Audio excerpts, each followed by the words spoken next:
Waiting for my spinning wheel to quit spinning.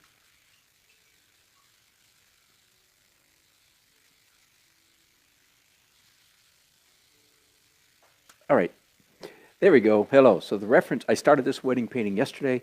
Again, most of my wedding paintings, of course, are done on location, but once in a while I get an assignment. So if you got married and I wasn't at your wedding, by all means, I can do this for you. It's actually slightly cheaper than what I charge for a wedding. And my reference is two things. One is a sketch that I did a couple days ago for my client. They approved of that. Here's one of the photographs, and here's another. So those are the three go-bys I've got over here to the left of my painting. And here's the painting so far. I'm down to, I don't know what layer, probably layer, you can go back and watch it. I would guess layer 8, maybe, something like that. So far, everything is in transparent acrylics, little acrylics that are pre-mixed with transparent medium already in the acrylic, and then interspersed with opaque white. So I've got 2 more layers to do in the in the transparent in the acrylic category, and then I switch to oil, as many of you already know. So let's get on with the business. And hey, I hope you noticed that this is actually Daily Art Adventure number 300. So just kind of exciting that we live in a culture that has a base 10 math system. That means of course that we're excited when we come to those 10 numbers, even though there's nothing magical. But anyway, thanks for being with me, you guys, for this past year. While I've done a lot of learning about how to broadcast better, it's been a big learning curve, and I'm still in a learning curve, but I'm a lot better than I used to be. So thanks for joining me, many of you who have joined me these many months.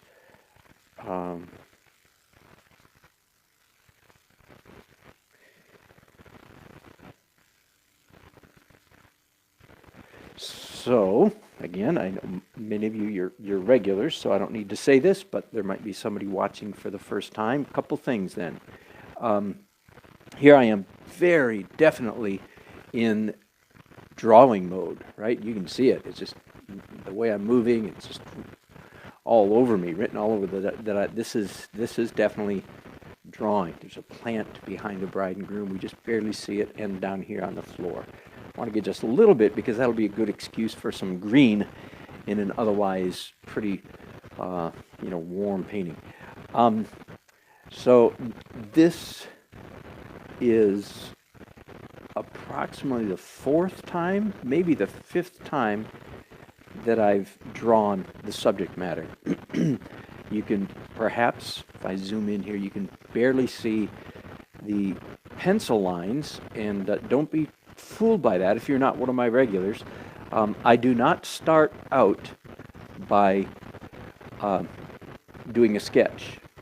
Not at all. Quite the very opposite of that. I start out by making huge messes. And if you stick around and watch me paint, you'll see what I mean by that. The very antithesis of a sketch. An anti-sketch. A death to sketching. The pencil lines that you see there were actually added considerably late in the process. And I'll probably come back and do more pencil lines later, so because I really want many of the lines to show. The other thing, of course, you'll notice is that I'm painting with 2 hands.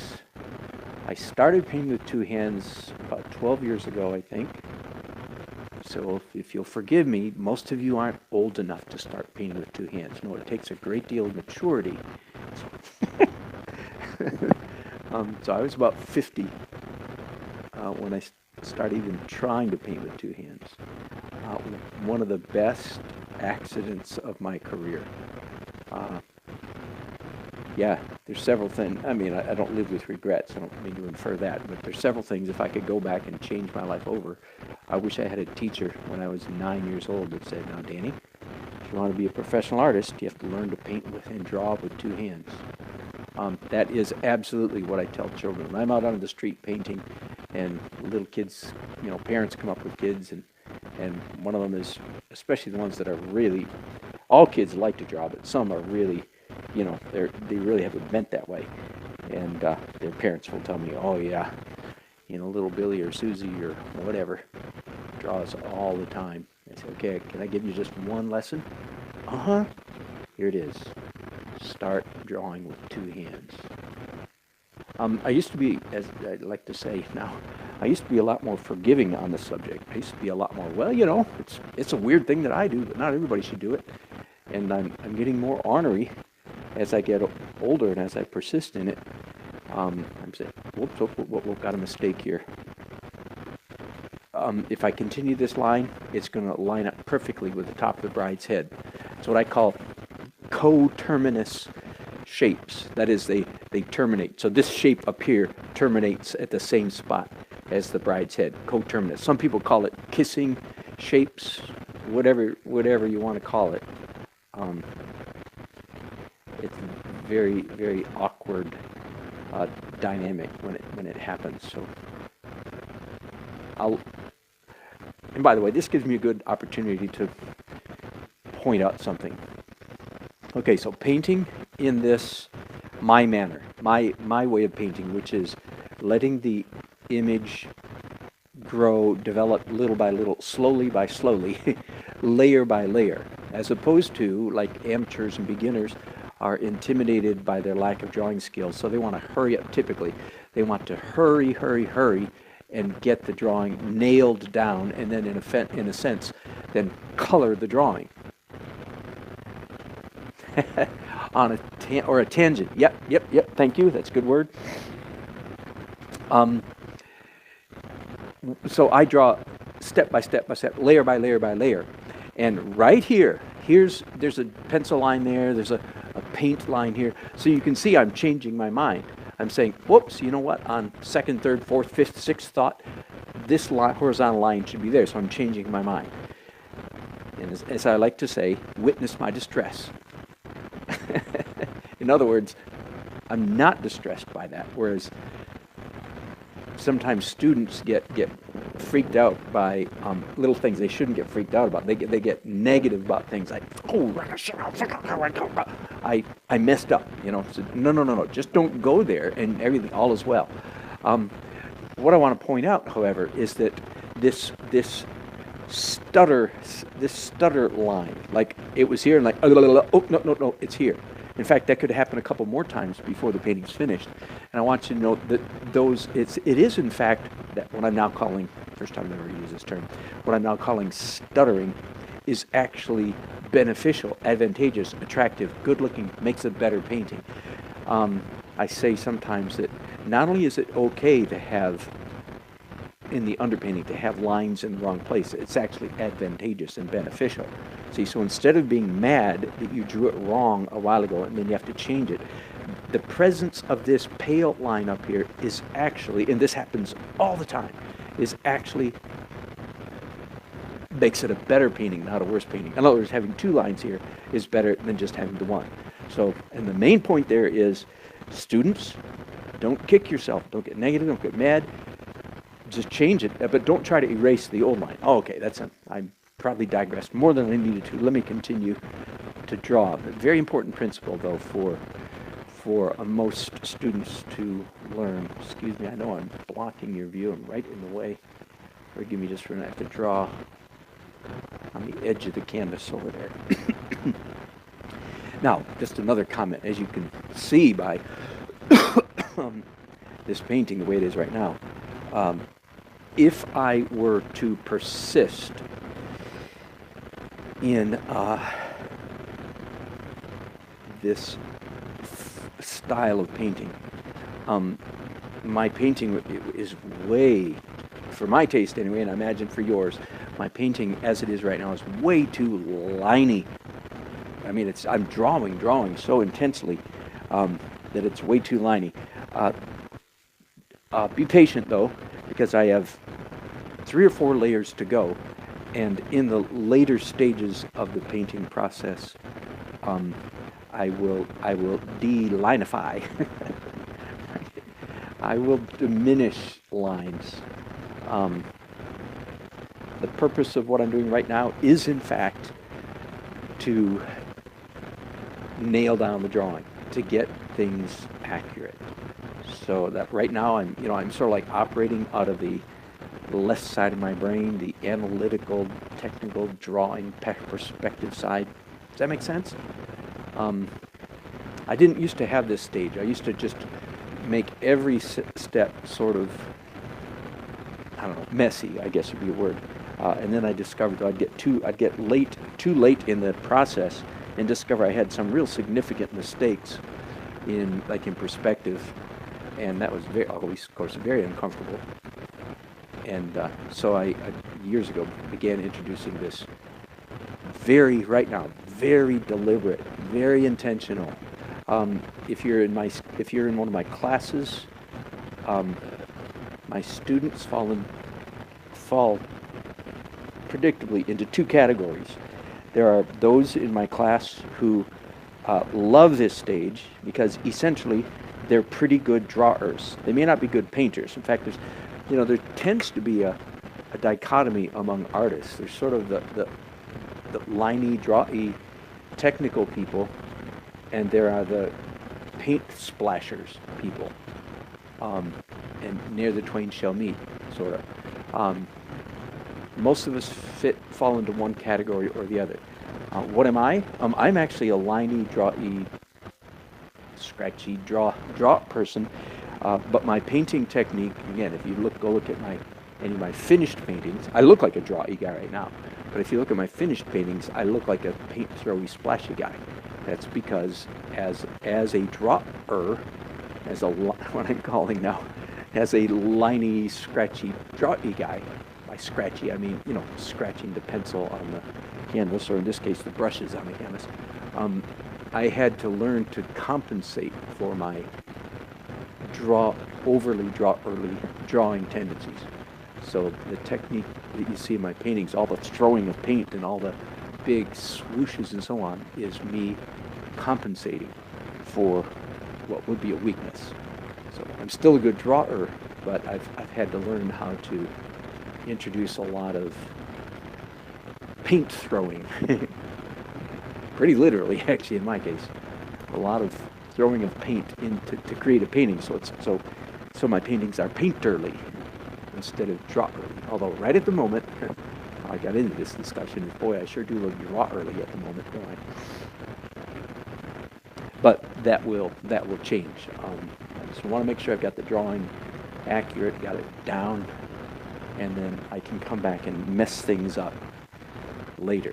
By the way, that is a good general rule of thumb.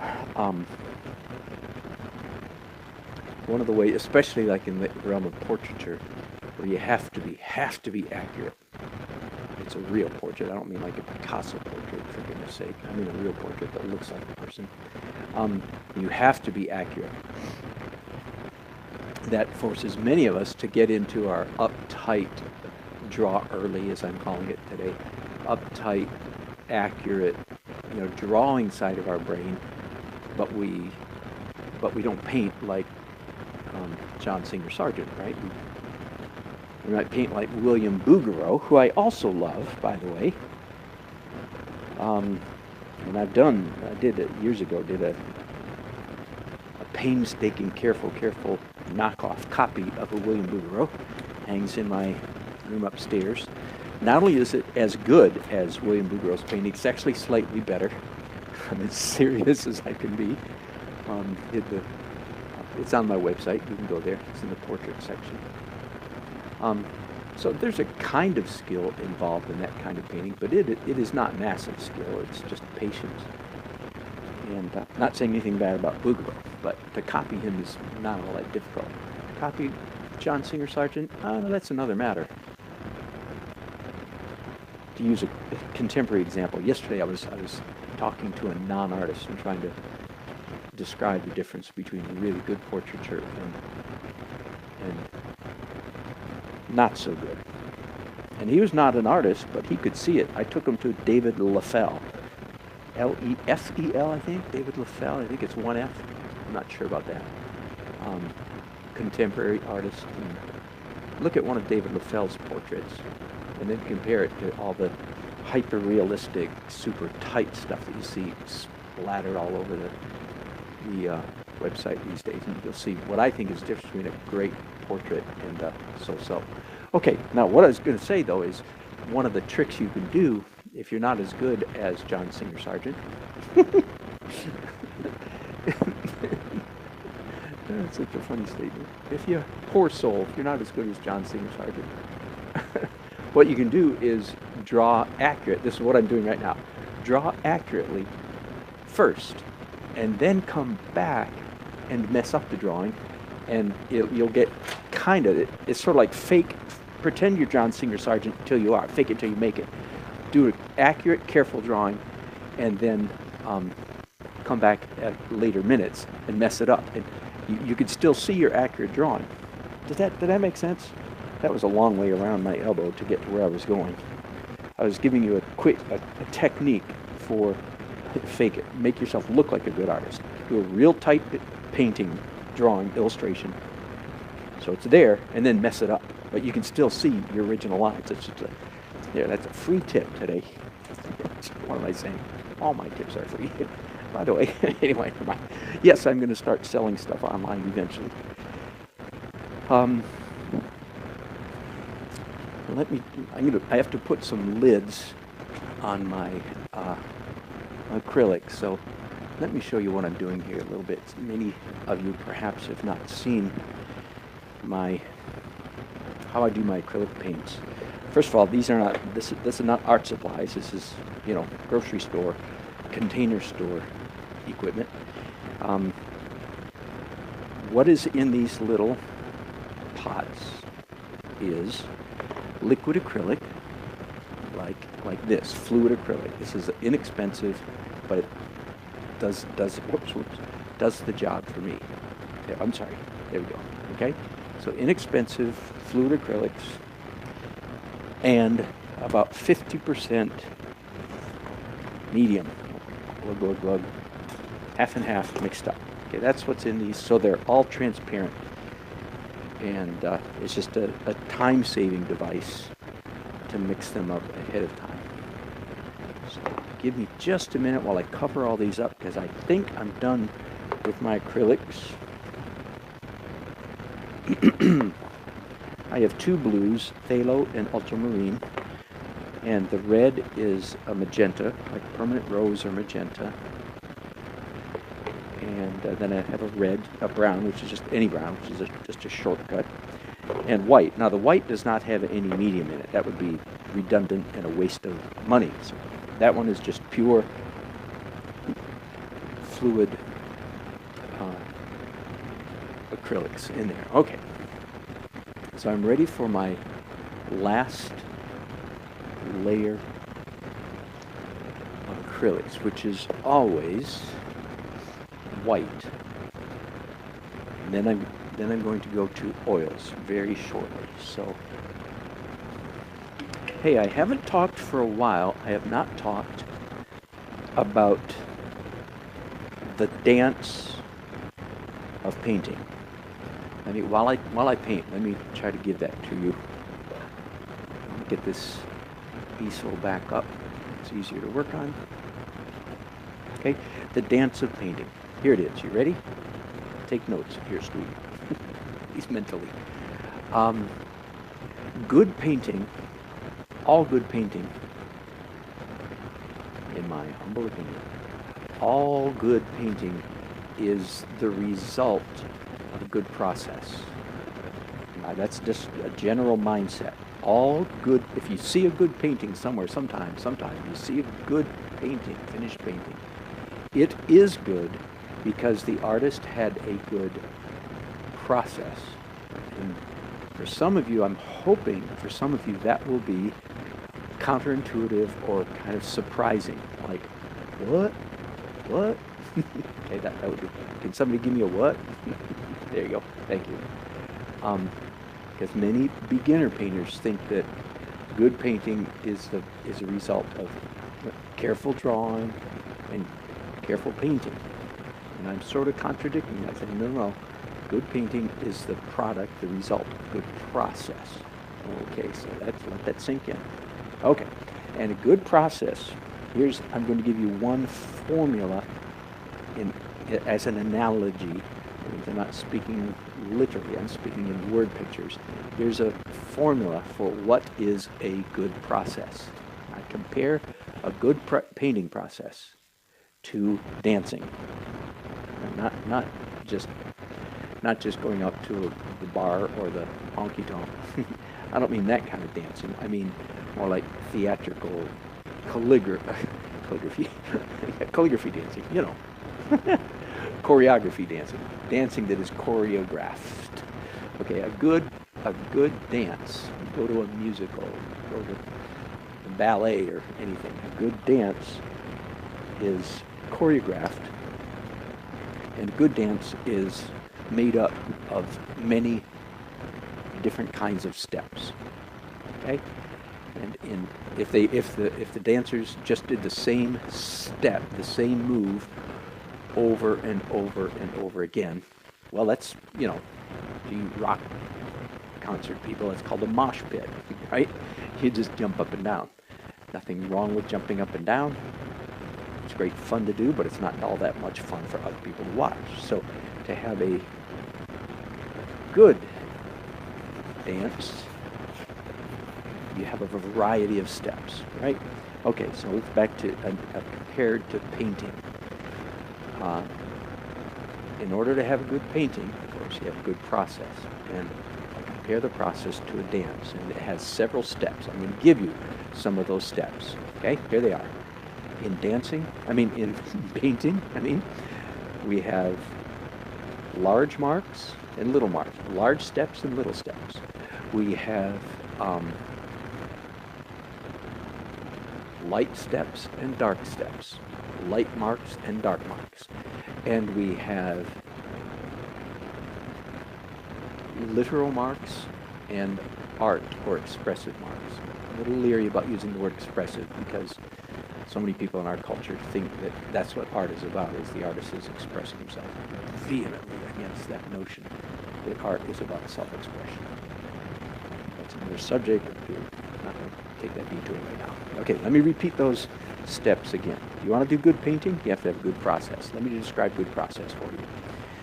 Good painting is when you go back and forth and back and forth and back and forth between large marks and little marks, light marks and dark marks, and literal marks and expressive marks. That right there that I just did, right there, that is an expressive mark. It has absolutely nothing to do, like there is not, in the photograph, there is not a shaft of light that goes up there.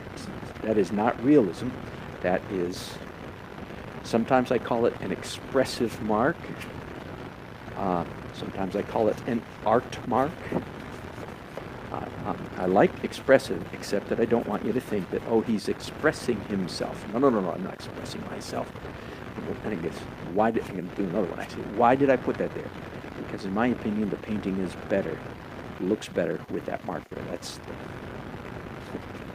always the answer to every question. Why'd you do that? It makes it a better painting.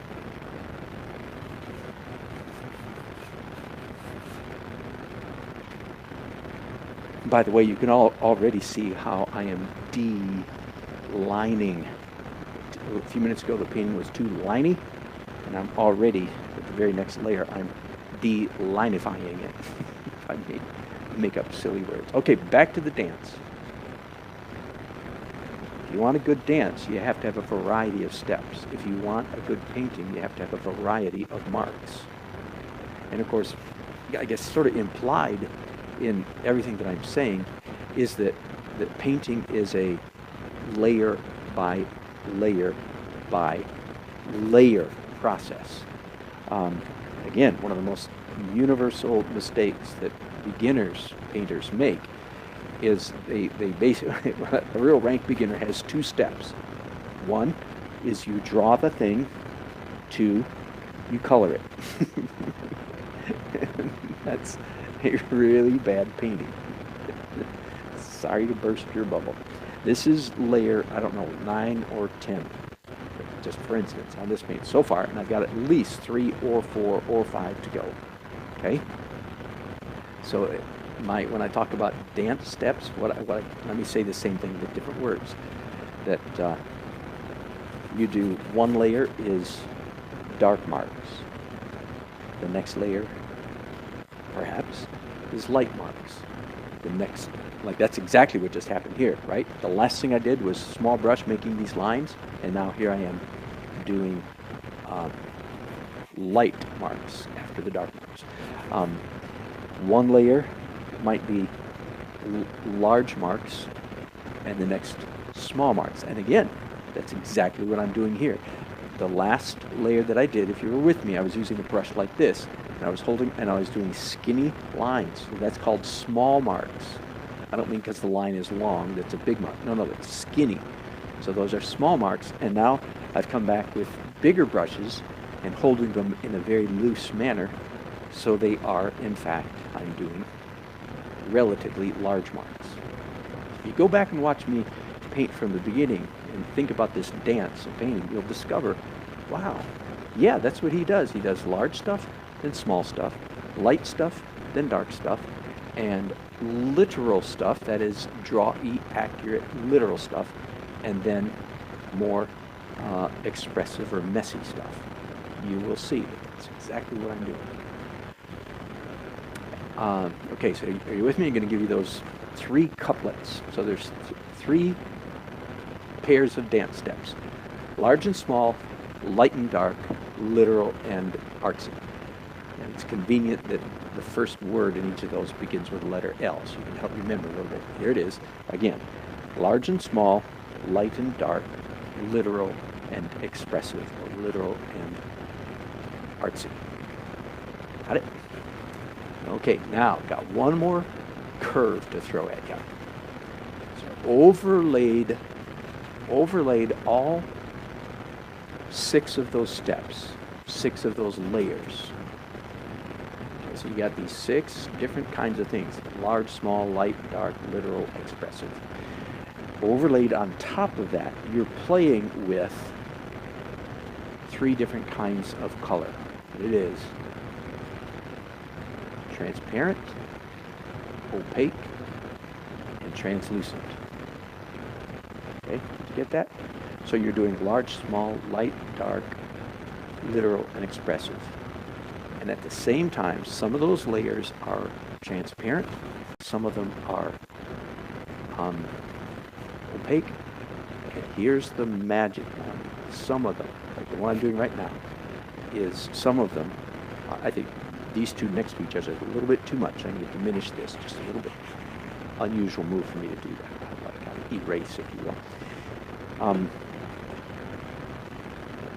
So did you catch all that? 3 couplets: large, small, light, dark, literal, and expressive. That is layer by layer by layer. One layer is light, next layer is dark. One layer is little, next layer is large. The next layer is literal, accurate, drawy. The next layer is abstract or expressive or artsy. And along with each of those layers, some of your layers are opaque, some of them are transparent, and that's the one that most contemporary artists, by the way, miss out on, the magic of transparency. And some layers are translucent, which is what I'm doing right now. I'm using, supposedly, ostensibly, this is opaque white that I'm using right now, right? Straight out of the tube, white acrylic paint. But I'm applying it so thinly that it's very much translucent. And it's that middle one. You have to, some people, it's a language thing. It's not. Just make sure you have clear in your mind the difference between transparent and translucent so you're not confused. Transparent's clear like glass. Translucent is fuzzy.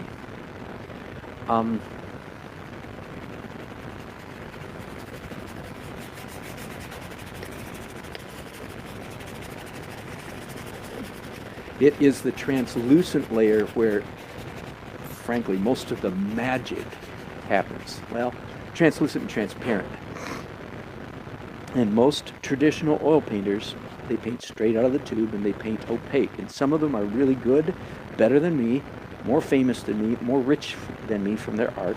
So who am I to criticize them? Well, I would use an example like Kevin McPherson, who's a ridiculously good artist, and he's way better than I am. So some people would say, well, so what are you doing criticizing him? Well, here it is. Are you ready? Because he's good, but he paints very opaquely, and he's very typical of our generation. Again, but I think he could paint better if he painted transparent. And again, some of you would say, how can you say that? You're so arrogant. Okay, hang on for a second. Here's how I can say that. So I don't paint like Kevin McPherson. Check. Who do I paint like? I won't give you the list. The answer is very simple. Every great painter you can name before 1890 painted like me. Rembrandt, Rubens, Caravaggio, Jan van Eyck, Da Vinci. Let me say it again. Every great painter you can name before 1890 painted like me. This opaque out of the tube stuff is a caprice of 20th century art. There's a reason we went gaga over opacity. Some of it's for some good reasons and some bad. But the people that are stuck in opaque painting, in my opinion, and forgive me, on this subject, my opinion is correct. They would paint better if they rediscovered the magic of transparency, or I should actually say the magic of transparent and translucent, interspersed with their opacity. Okay, that's so lest you think I'm being humble. If you think I'm being humble, then you haven't watched me very often. Oh my goodness. And if this is your first time watching, you're thinking, who is this guy? There it is. It's out there now.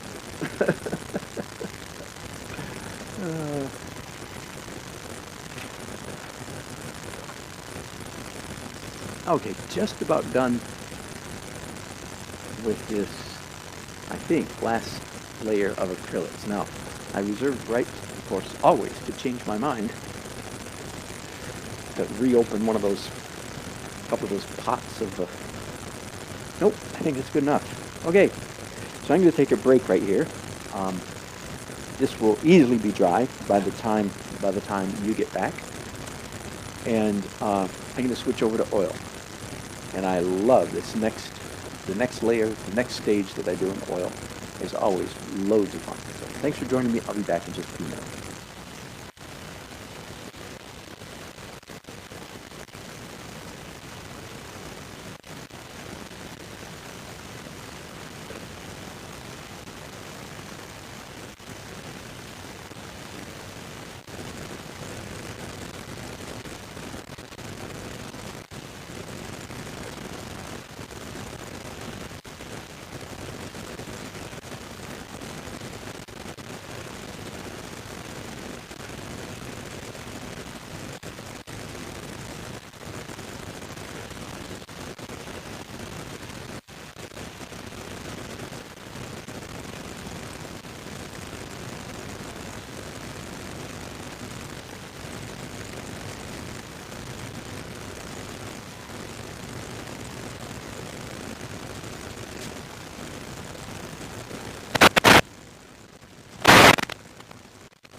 Uh-oh. Uh-oh, Guru. Thank you for telling me that. Oh, that is distressing. Let me see. I've got another monitor over here. Thank you for telling me that. Okay, my sound seems to be okay now. Ooh, so sorry, folks. I don't know what had happened to the sound. Still had some bugs to work out. Thank you for bearing with me. All right, I am ready to proceed with the next stage, next layer, which is I've decided to do drawing in brushes first, and then in a little while after this I will come back and do some drawing in pencil. Now, of course, because this is a portrait, or I should say this painting includes two portraits, that changes the rules, it changes the formula, the process somewhat. I'm not going to build evenly, if you will, throughout the painting process. The faces are going to get way more attention than anything else on the canvas. Okay, I went and got my T-square a little while ago because I've got an unusual situation where I have items that need to be level that are not close to each other, so I can't eyeball. So that's about 1/8 of an inch off, a little less than 1/8 perhaps. And let me look at the photograph again. So, just want to make sure the architecture is actually straight. That's one of the mistakes you cannot get away with, is, you know, crooked stuff. You can't claim artsiness and have things that are supposed to be level unlevel. That is not an acceptable modification of the image. And then down here a little ways is the top of the bricks.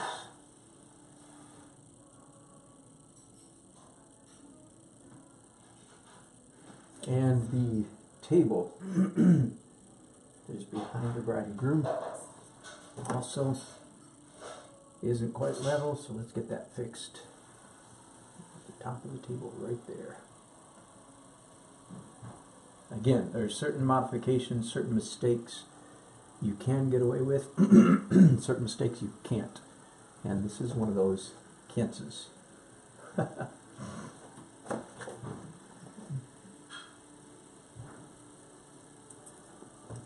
have to clean up my fingerprints that I'm leaving. Clean that up later.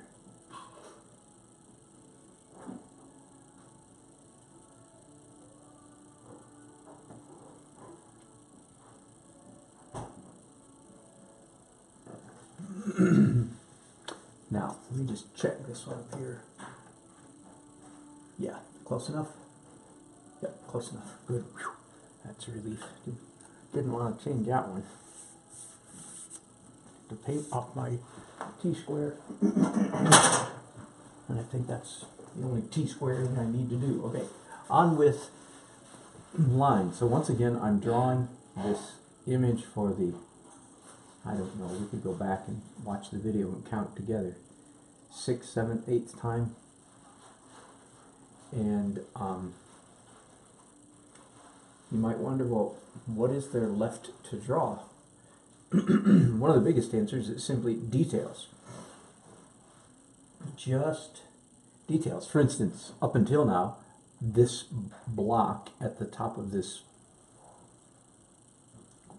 whatever shape that is, has been a single, but in reality there's a you have a bit of trim. Here's another one.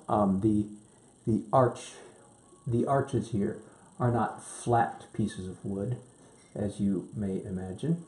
I mean, as you may imagine, they have a ridge in the ridges. I'm not going to try to paint all of them, but certainly the major one right there. So that kind of stuff, that is what needs to be drawn yet again. It's just details. And here again, at the end of this stage of the painting process, my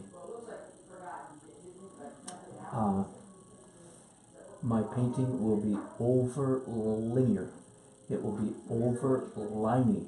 Do you know what I mean by that? It'll be too draw-ish. It'll be too much like a drawing and not enough like a painting. But once again, don't panic. Thank you. Because this is not the last step or stage of the painting process. Definitely have 2 or 3 steps to go, and 2 of those in particular are definitely not lining. So I want to have just enough lines in the painting when I'm finished, just the right, to taste. And of course, that's the beauty of oil paint. It's easy to remove, wipe, scratch, scrape, cover up these lines. I've got a couple hours before they would be, too dry to move around.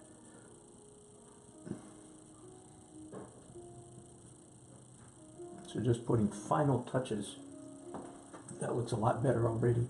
Looks more finished. Looks like nice architecture in a church. I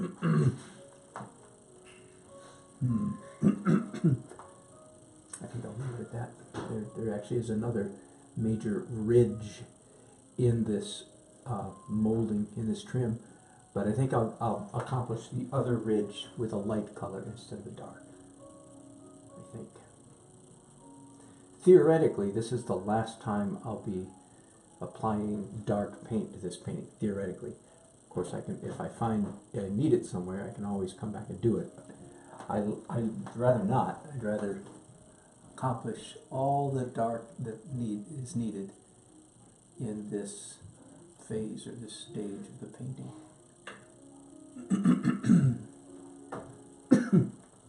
At the moment, as you can tell, I'm completely avoiding the bride and groom. That will be a separate a separate project, so to speak. And just between you and me, when we get to the painting the bride and groom, the portraits, I'm going to sit down. I just find that sometimes I can focus a little better if my legs aren't complaining.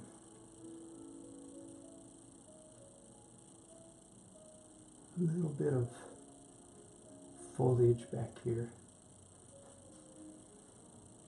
peeking around behind the groom's legs there, and likewise up here, just a little bit of texture indicating that that's a plant. Let me look at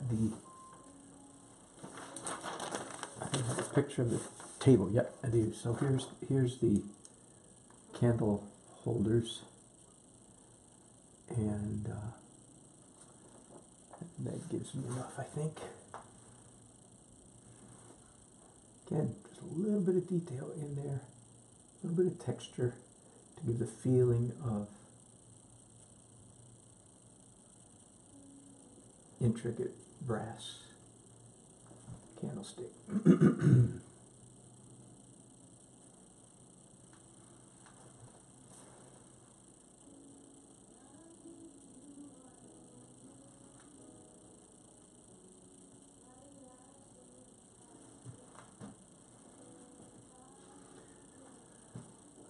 Now, this part is pretty boring for you all. I think I'm probably going to stop here in just a minute and let you take a break. By which I really mean, of course, is me take a break. But I don't know that I want to bore you to tears with such slow-moving stuff. I'm thinking, by the way, about taking this particular video and putting it all together and doing a fast motion video of me doing a wedding painting. Very often in a wedding I don't have the luxury of recording the entire thing or recording it with good lighting. And I want to put a fast motion wedding painting on my wedding painting website. This might be a good one to do that with, so we'll see. And then there's this cross. Here's a larger picture of it. Way more detail than I want. Just want, okay, square in the middle, square on each end.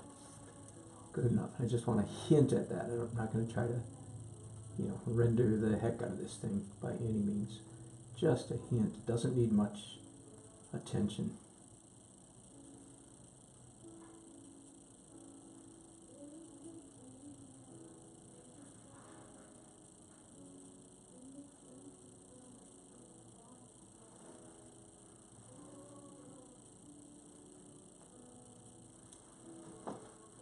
By the way, the chip brush, my favorite brush, is also a very good for scratching with. So I use it quite a bit to do scratching, just because of the way the handle is made. It's a very convenient shape, and this is one of the things you cannot do really with acrylics. I suppose if you do it real quick, you can do some, but it's not the same. You can't scratch with acrylics.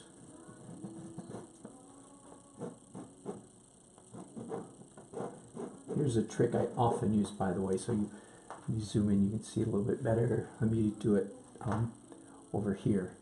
So I painted with a brush, made a thin line, but then when you come with again, a brush shape like this and scrape right along that line, you take the paint and push it left and right and create a much more interesting texture, and it's less limey than it was just a moment ago. So a nice little trick. This is a slight exaggeration, but a statement worth making is that the art of becoming a better and better painter, in a way, is learning more and more and more tricks. Again, slight exaggeration. One of my heroes that I think of in that regard is Jeremy Mann, M-A-N-N. He does a lot of cityscapes, figure stuff and cityscapes, and he uses a lot of tricks, scratching, brayering, just all kinds of things, and achieves a very, very nice feel. But he's a real trickster when it comes to paints.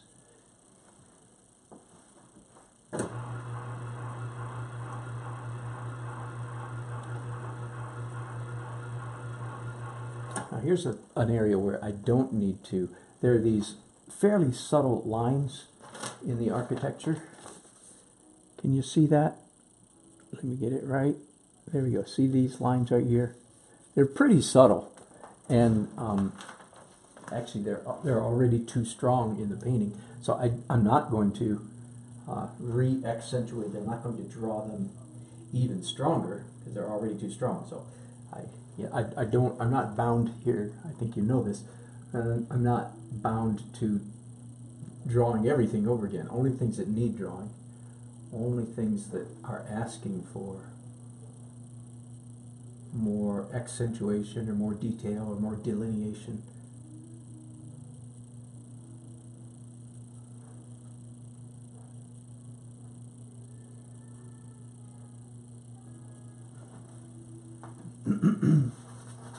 Time to look at this rose window again one more time.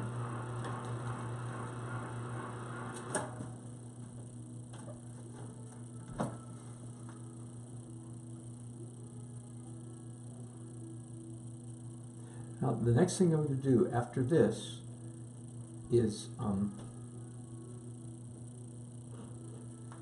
draw with a pencil. And again, just wherever it needs it, not going to go crazy with the pencil, just a little bit. And again, if you haven't heard me make this speech before, very unconventional, very non-traditional to use essentially grease pencils in oil painting. But and I may grow out of it someday. I've been doing it about 2.5 years, and I still like it. Someday I might think, man, that was stupid, that was a bad idea, how was I doing that? At which time I will stop using pencils. But so far I like it. I like the texture. I like the juxtaposition of scratchy pencil lines next to smooshy paint lines. And a lot of my pencil marks, you'll see if you haven't seen already, are very abstract. They're not, like in the dance of painting, they are not necessarily literal. They're often very artsy or expressive.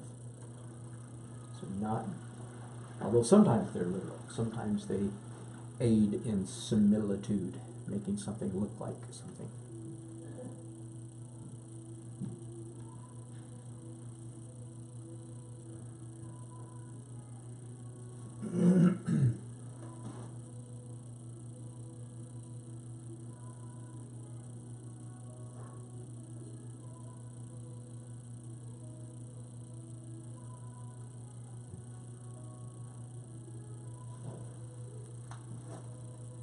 I think that's good enough. I don't want too much detail in this window. I need to help scratch. Okay, the last thing I think I need to do up here near the top is just a little bit of the ceiling. Got these interesting beams.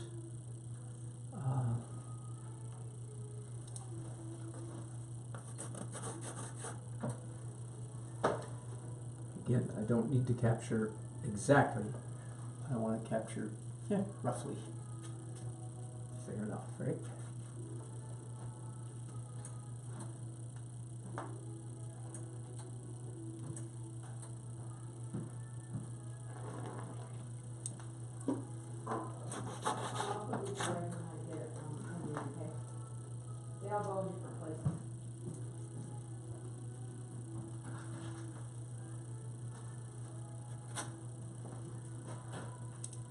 Okay, forgive me, this is going to take a while. By the way, just in case you're wondering, I got this fancy easel because I bartered for it. I did the infomercial for Jerry's Arorama for all the easels, and they gave me my choice of easel and payment. Then a couple years later, they said, we got all these easels in the studio, in the video, in the TV studio, and I ran out of way, did you come and get them?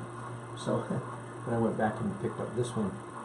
Just for what it's worth, now the electric easel is not my favorite at all. I suppose it seems kind of fancy schmancy. But it's, as you can see, it's slow, way too slow for me, for my taste. So just in case you're thinking of buying an easel, I prefer the manual one that has counterweights. You just get it weighted just right. You can take one finger and go up and down real quickly and smoothly. And so if you're in the market for an easel, don't let the fact that I have a electric one influence you too much. It's not my favorite. I'm not complaining. I'm glad to have it. I use it. But even as you just saw right there, just slow. I'm in a hurry when I paint. This easel's task is to slow me down.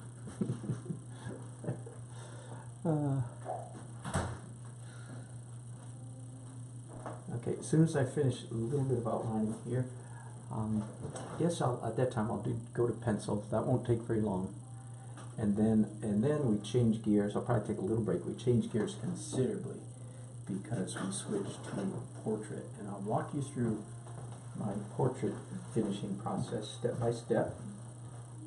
That means I hope I don't screw up too badly while you're watching, because that would be horribly embarrassing. But it's nothing I don't do at every live wedding anyway, so I'll take my chances.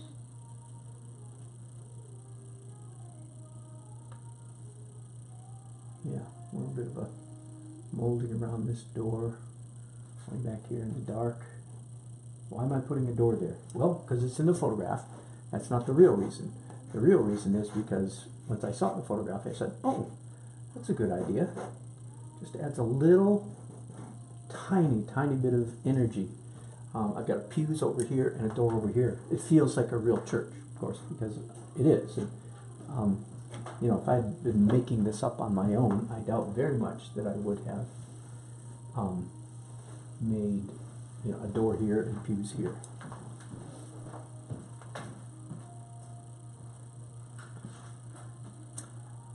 Okay, I'm going to clean these brushes. Let's just keep right on rolling. So I have afflicted you with pretty slow moving stuff. I'm going to just continue to afflict you, and let's do some some pencil stuff. Okay. I'm looking for my reference right now. Let's look at the building. Yeah, these are bricks right here. So there's some brick lines.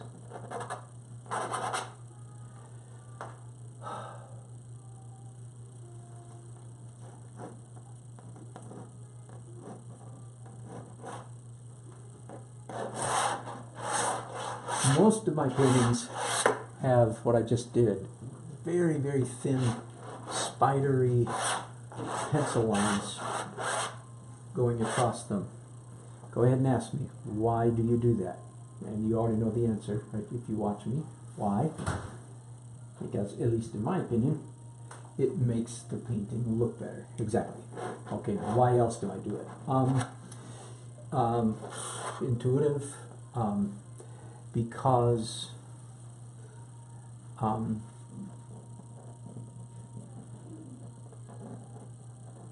little bit of energy would be one way to put it. Look at the top of these. Yeah, these are those kind of candles that have the silver thing at the top, or I mean brass thing at the top.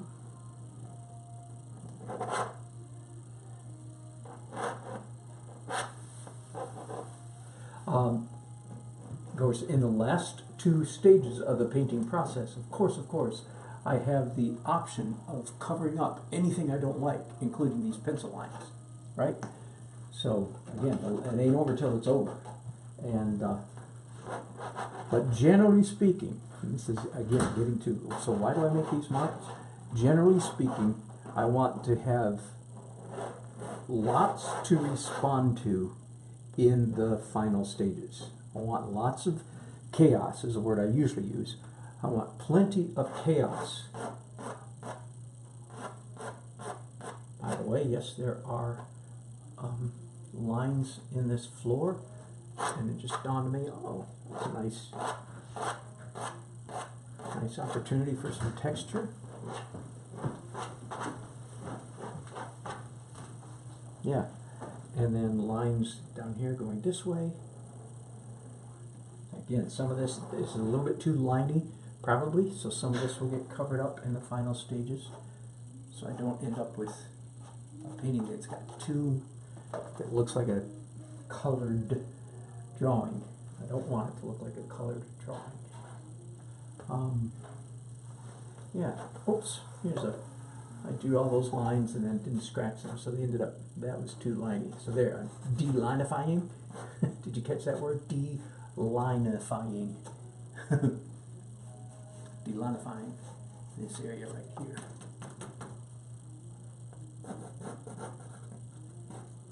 Yeah. It's just scratching like that instantly takes one dark line and turns it into two thin dark lines. Lots more interest.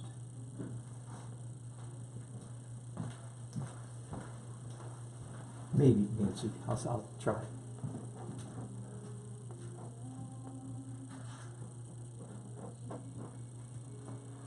Okay, way back at the top again. Sorry to waste your time waiting for the easel to go down. I need to do a little bit of this pencil stuff at the very top. And forgive me, I know that you probably can't even see these lines. They're so skinny. That makes for terrible viewing, if you will. Terrible TV, terrible YouTube. But it's got to be done. At least I want you to see the process. There, that's the details in the rose window.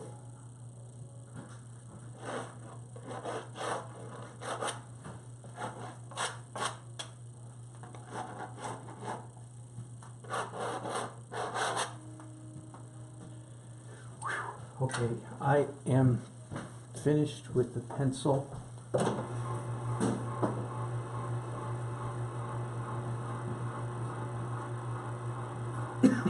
Now is the time. Take a little break, and I'm not sure when I'll be back. My wife wants me to do a project with her real quick, but it's not quick enough, if you know what I mean. The next, when we come back, we're going to begin really zeroing in on the bride and groom, on the portrait. And for that, I have, this is my main go by, my main picture. And I think I have here a larger one, but it's got lines all across it. That's the grid I used. So I'll probably use a combination of those two to knock out this portrait, and we'll walk through that one step at a time. But sorry, got to take a little break, and thank you for watching with me. I'll be back in a little while.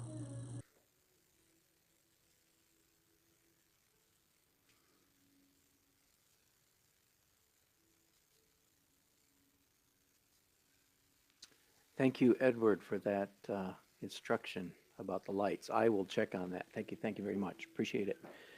And I'm sorry to be afflicting you guys with bad sound. I will go back and edit these for the replay, but of course that doesn't do you live people any good. Okay, I'm finally down to the point where, excuse me, still dealing with the very tail end of a who knows what bronchitis-y kind of thing, and my wife had me go out in the garage and clean up the garage. A little bit of it. Not complaining. She was out there with me.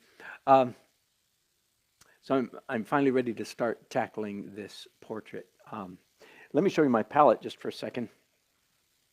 I get a kick out of showing people this. So here's what it looks like right now. By the way, I use glass with an edge around it and a piece of gator board in the back. That's liquid. This is my typical assortment of colors. I would like you to notice the painting as it is right now, and just register mentally there is no white oil paint anywhere on this painting.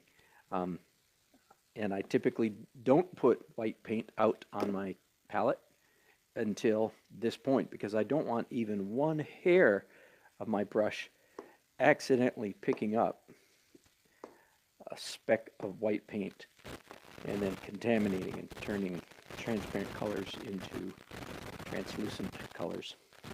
So there you go. And once again, as always, this is an alkyd paint. That just means fast dry, because titanium dries very slowly. Typically, titanium dries very slowly, so I don't want slow dry. I want fast dry here. Otherwise, it could take 6 weeks if I have any impasto happening. All right, so let's get going on faces.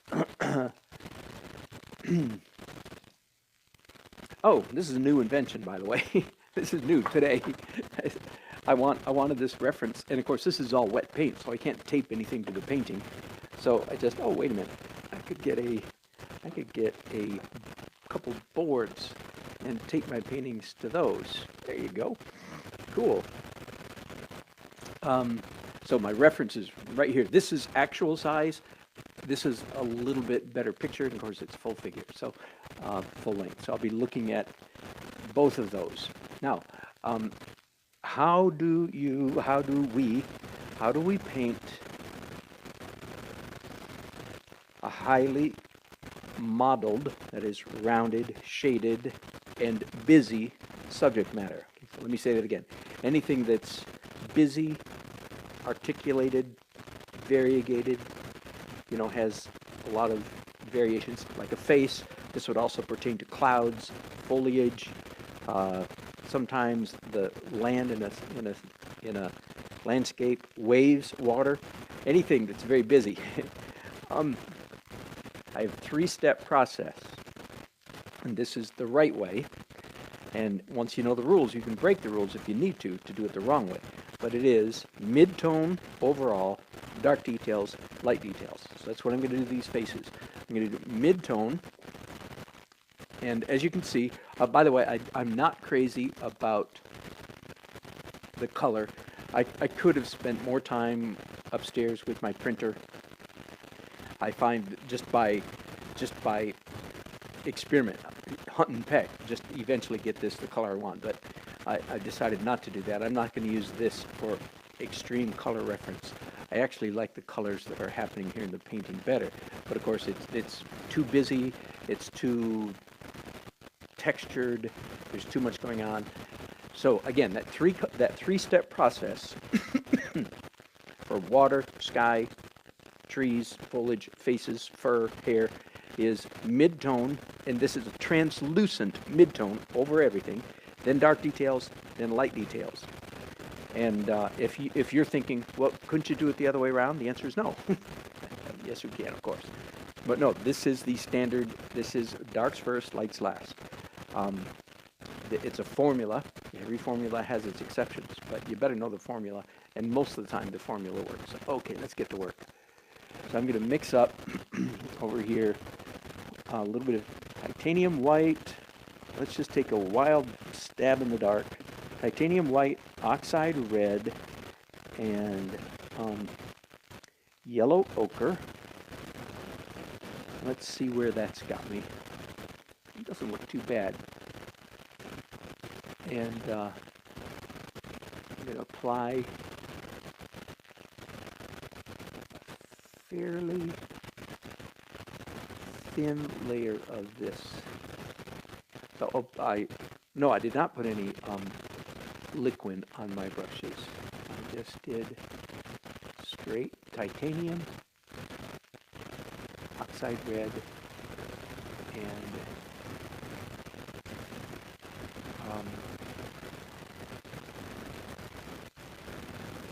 yellow ochre. Sometimes I truly cannot talk and paint at the same time, in which case it's more important to paint than to talk. Those awkward paint or pauses.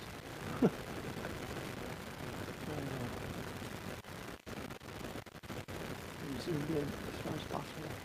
Almost. Okay, so I hope you can see what's going on here. This is translucent, right? Is that registering? You can see through it. It's neither opaque nor transparent. It's translucent. And the formula is mid-tone. Neither dark nor light. Medium tone. Over everything. See, that's already looking more like a flesh tone, isn't it? And there's just enough of the details underneath showing through that it's actually like, oh, yeah, with just a little bit more work, I can make that look like a person. Make that look like flesh tones.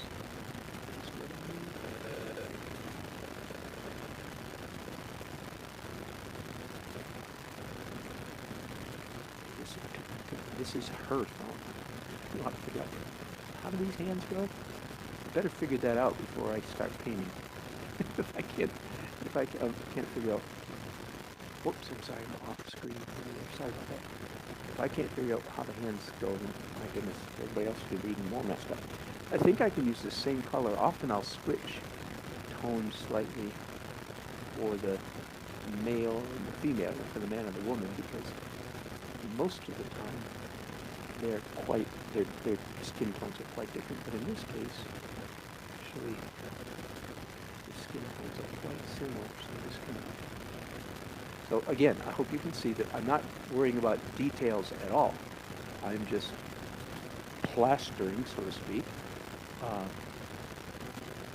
all the flesh tones with this medium flesh tone. Does that make sense? Part of the formula. It's easy.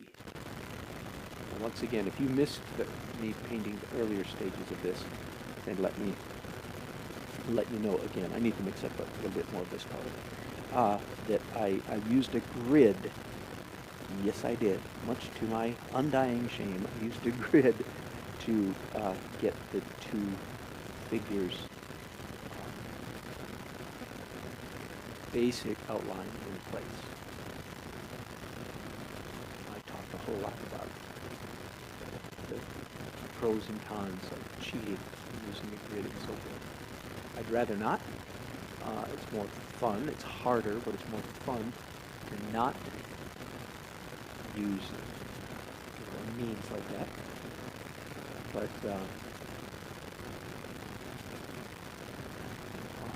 when the job has to be done, it has to be done within time frame, has to be done within budget, has to be done,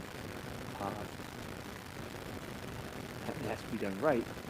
I don't have time to have the fun of doing it the hard way. Okay, now, so there's a basic midtone. What I didn't tell you when I gave you that formula, I said midtone overall, then dark details and light details. Okay, now let me break that down. I just did the same color, one midtone over both of these faces. Now I'm going to come back and do a second layer of midtone. So I didn't tell you, oh, you can do, by the way, each of these layers can be more than one step. Can be, doesn't have to be. But now I'm doing a pinker version for the, again, looking at the photograph, looking at the reference quite a bit, and just saying, okay, what areas need to be pinker? Pretty traditional. You know, the front of the woman's face, so to speak, has a pink blush about it. The side of her face, less so.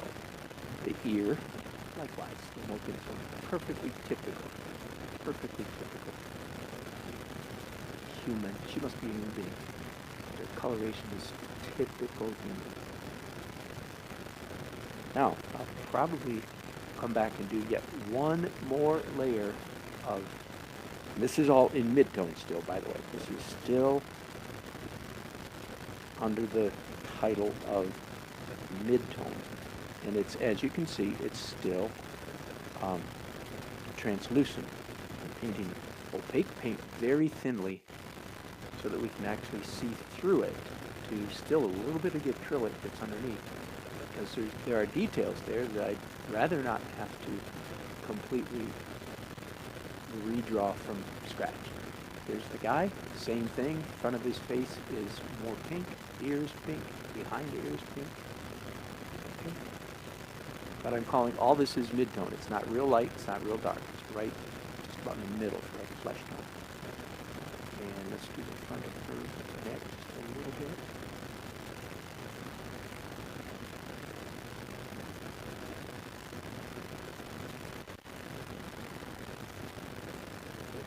Elbow, a little pink blush. One of these days I'll do a whole session of nothing but flesh tones. That would be fun. Okay, now for the hands, I'm adding quite a bit more red down here. And I'm just going to do red over the whole thing. Come back and do details. Okay, so the formula is midtone over everything.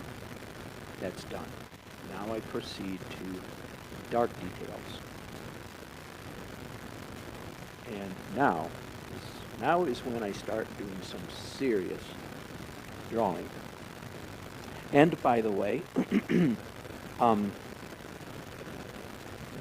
you watch me often, you know one of my most frequently repeated mantras is you get dark with transparents, light with opaques.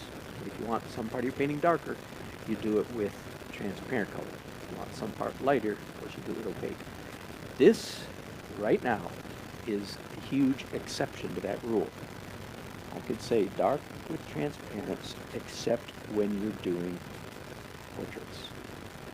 The reason is most of the time, much of the time, if you try to get dark with transparent in a portrait, your dark is too powerful. It's too overwhelming. So I'm actually picking up some of the dark paint that I mixed up, the mid-tone that I mixed up just a few minutes ago. I had white in it, right? So now I've got a sort of a muddy dark brown, but it has white in it. And the reason is because if you try to do this with transparent color, the usual rule, get dark with transparents, is just overwhelming. It's just too strong for a portrait. Okay. Deep breath.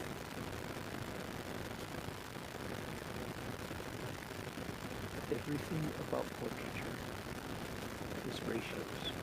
I mean, everything about capturing a perfect likeness. It's all about comparing everything to everything. I've got, of course, a bit of a help because I have some drawing underneath that is approximately in the right place. The word approximate is a really big one right now because it is not exactly in the right place. You can't trust any of the previous drawing. All it did, that whole grid thing, compared to a face this size, all the grid did was get me close. So there you go. Turns out I have to do it the hard way after all. That is truly part of the debate, that answer to that question, that issue we were talking about earlier. Is it legal to cheat? And it is. But you know what you find out after a while? Oh, you know what? The cheating really didn't help me that much. It just got me close, but it didn't get me close enough. Now, if you're doing a face the size of a basketball, then yes, reading helps immensely. Painting this size, no, it doesn't help very much. You'll notice that I don't know if you can tell, this is my left hand. Yeah. So even when I'm angle of her eyebrow, I'm using my brush, holding my brush, same angle as her eyebrow.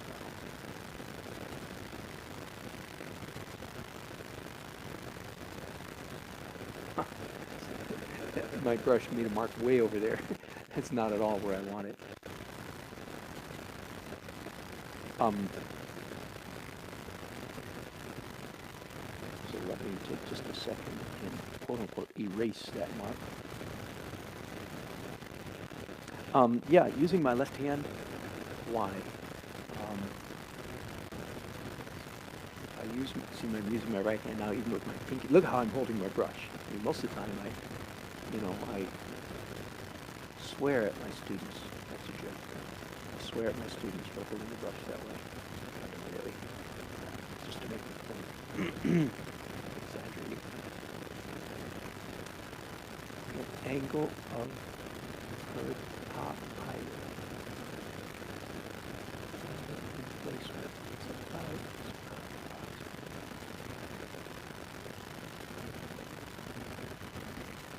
angle of the bottom eyelid. Again, holding my brush at the angle that I want.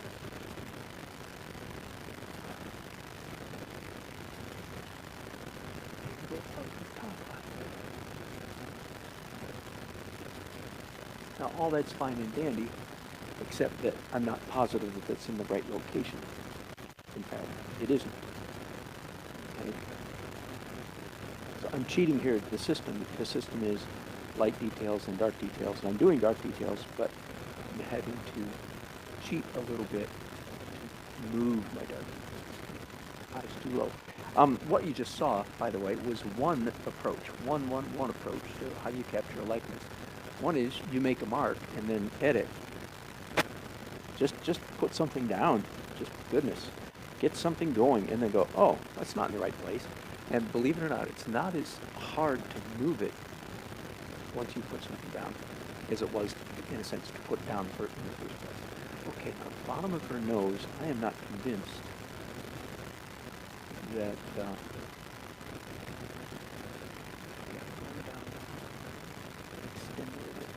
this brush has the mid-tone on it. Okay.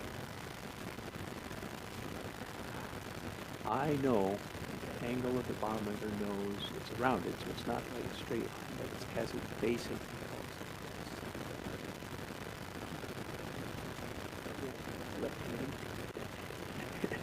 Yeah. I'd like to say here, witness my distress. Okay? Just stay cool. All of that is erroneous right there. But look, easy fix. Now it's gone.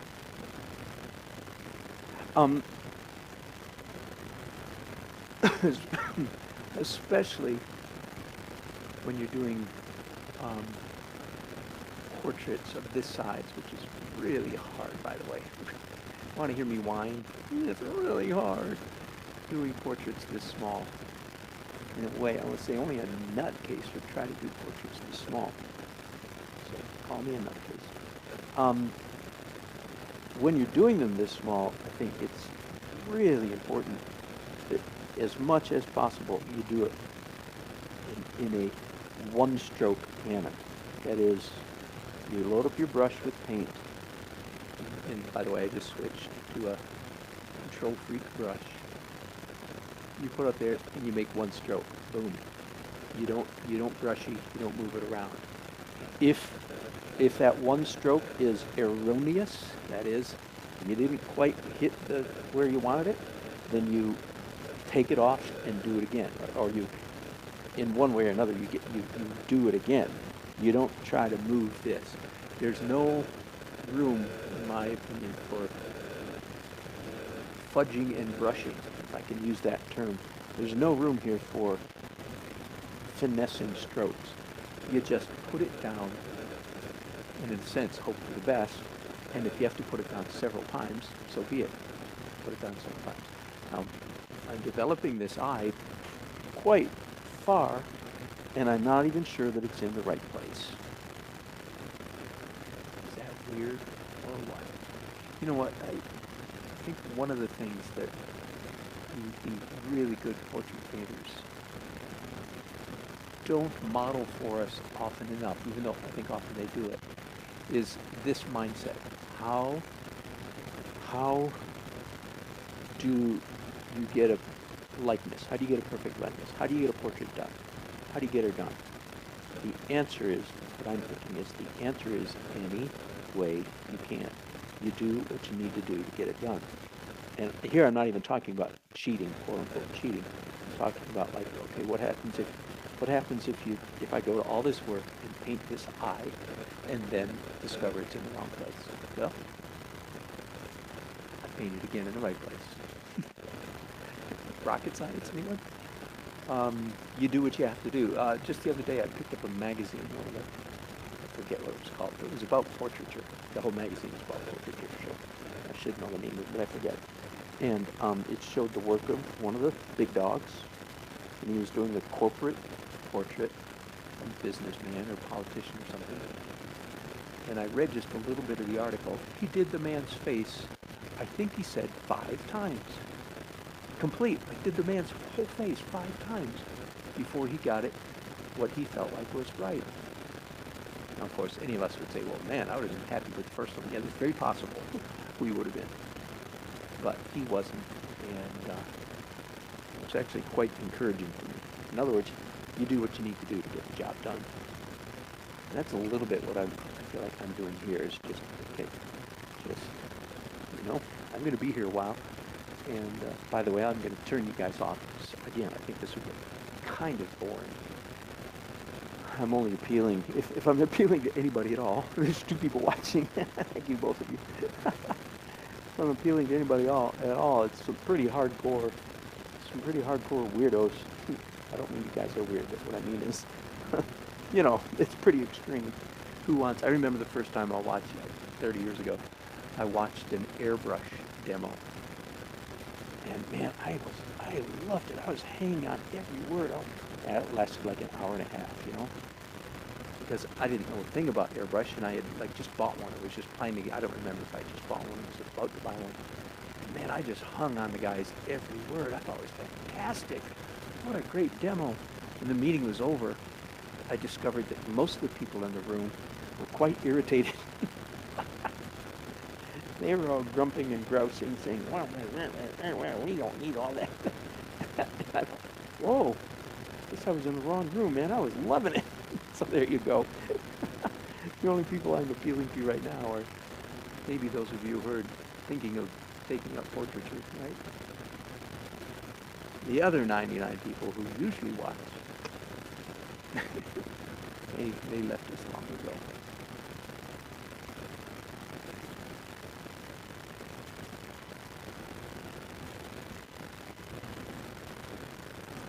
But I'm still going to hang up on everybody in a little while.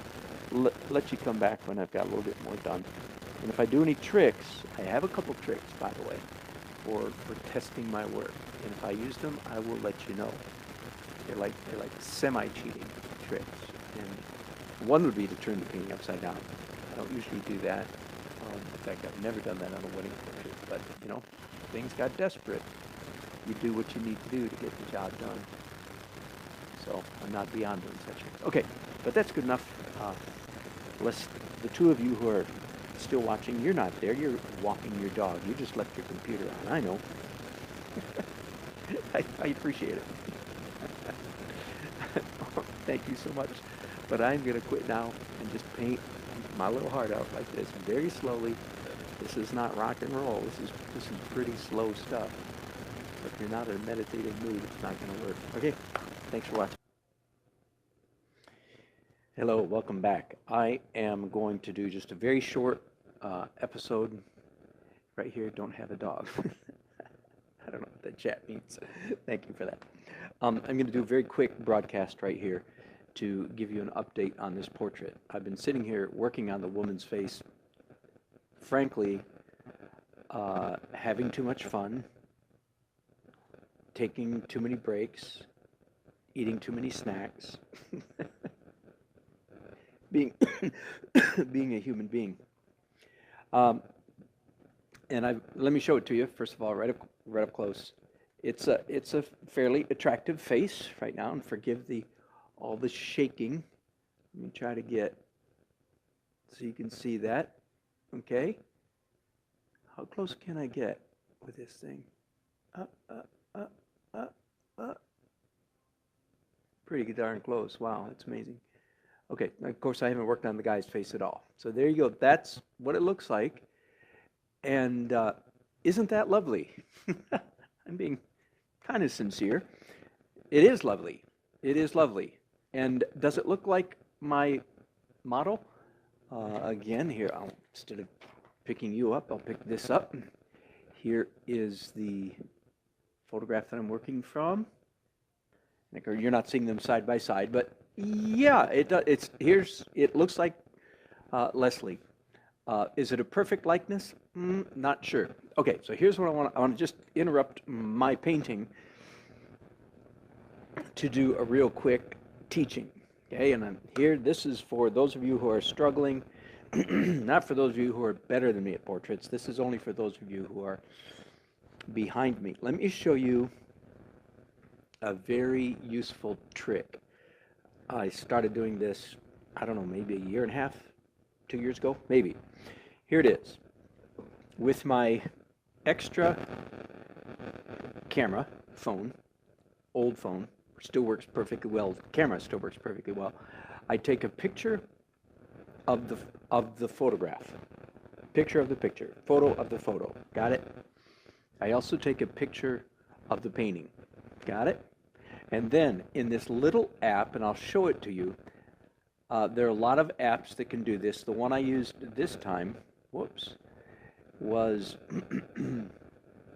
discard, yes. The one I did this time is called, I can't get it, hang on. Okay, it's the one called the Photo Collage.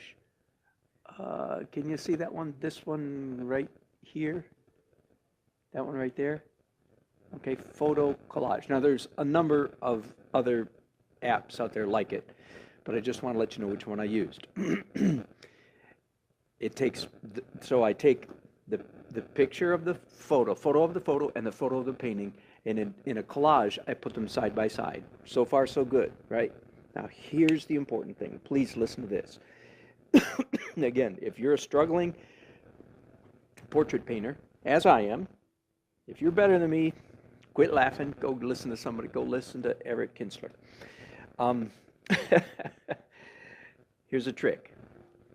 First of all, I want you to know about this thing that I've never heard anybody else talk about it. I'm sure they do, but it's what I call portrait blindness. And if you're if you're a struggling portrait painter, you need to understand this, that after so many minutes, and it's not very many minutes, way less than I spent doing this face.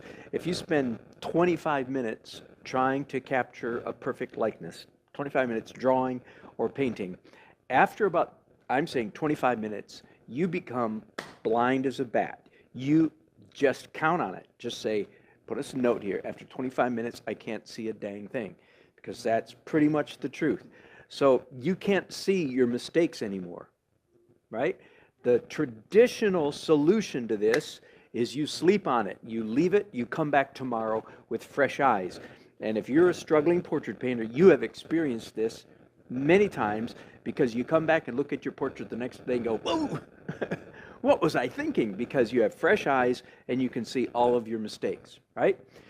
You with me so far? Portrait blindness, very important concept. Now, we thankfully have something a lot faster than sleeping on it. That's, you know, and that takes all night. What we can do instead of sleep on it is look at it with a mirror. Whoa. I can't tell you, listen, listen, listen. If you're a struggling portrait painter and if you don't look at your paintings in a mirror, I'm probably, when I see your painting, I'm going like this. Because I can tell you didn't look at it in a mirror. Honestly, but I'm not talking about the big dog, super duper professionals. No, no, no. I'm talking about the people, the hackers like me that are trying to learn how to do it.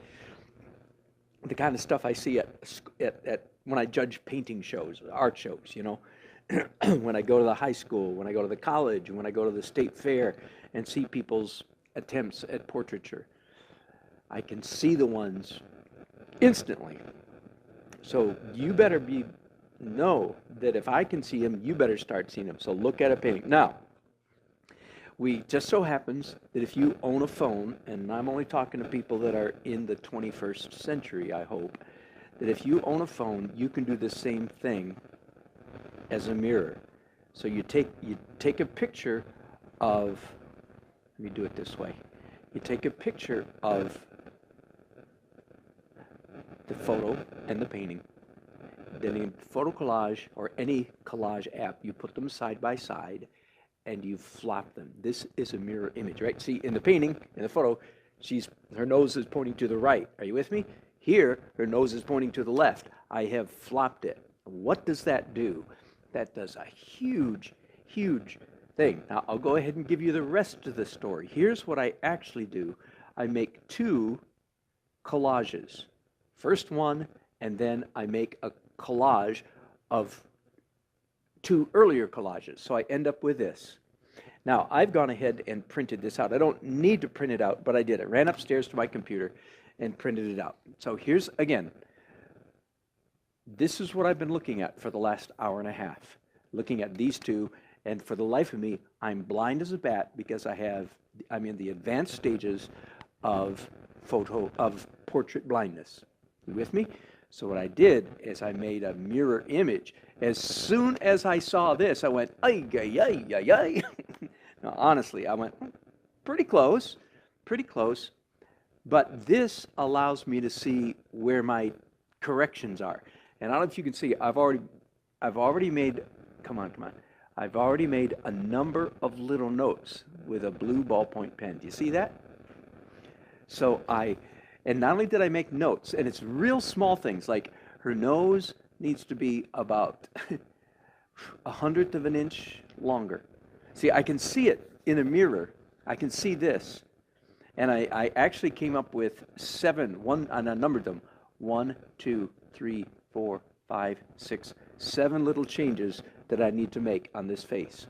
Now, that's all in the mirror image. It's facing the wrong way. So if I go up here and say, okay, 7, number 1, well, wait a minute. In the painting, it's facing this way. Are you with me? So that's why I also print out going the right way. These two down here are facing the right way. So the next thing, and I'm not going to make you watch me do this, but the next thing I do is I look at the 7 modifications that I noted up here, and I draw them again with a ballpoint pen. Just sit down, take your time, get another snack if you need it, and carefully draw the little changes on here. And then I'm going to go from here to the painting. And by the time now I could do this more than once. I have historically in the years past. Sometimes if I'm really having trouble with a portrait, I'll actually do this whole process with shoot, flop, and then photo collage them all together. I don't think I'll need to do that today. I'm so close on this face. Before I go, I don't know that I'll have time to show you this later. Let me tell you, let you in on a real secret. Again, I'm going to pick you up. Forgive me for the earthquake, but I want you to see this face right up close. Okay? Not bad. I'm not done with her ear at all. I'm not done with her hair. It's just most of her face is finished. That's all. You with me? And I want you to say along with me, wow, that's lovely. And it is. That's, in fact, the danger here is I fall so much in love with my rendering that I say, oh, to heck with likeness. This looks great. That can happen. However, what's wrong? Because look at my brushes over here. Let me show you. Let me show you my brushes that I've been using. I've got 1, 2, 3, 4 silver Rhapsody brushes, really high quality and pretty small. See, you can get a pretty fine point with that. Plus, oh my goodness, 1, 2, 3, 4 Winsor Newton Series 7 sable brushes. Now these are a control freak's paradise. You with me? So that's what I've been painting with. What does that mean? What am I saying? The point is, I've gone way overboard. I've done tongue painting. I've blended. I've nuanced. I've tweaked. I've pushed. I've pulled. I've erased. I've done it again. I've nudged, and it's been fun. It's really been fun because every once in a while, just sinking your teeth in some super realism is just so much fun, so gratifying. Like I look at that face and go, dang, I am good. but big but coming. I'm not that good because it doesn't look like, Daniel Green, Nelson Shanks, John Singer Sargent, Rembrandt, David LaFell.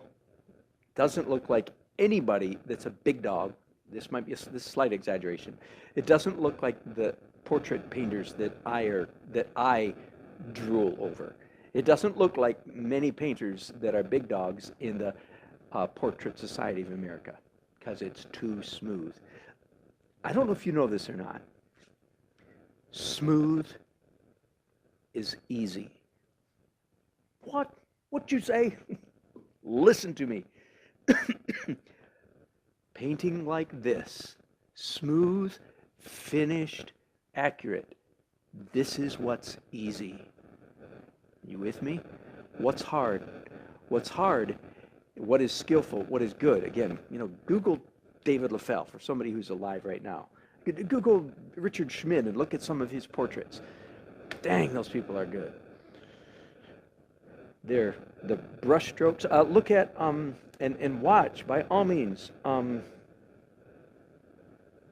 forgetting his name. The guy down Carter. There you go. Mark C-A-R-D. D is in dog. Carter. Mark Carter.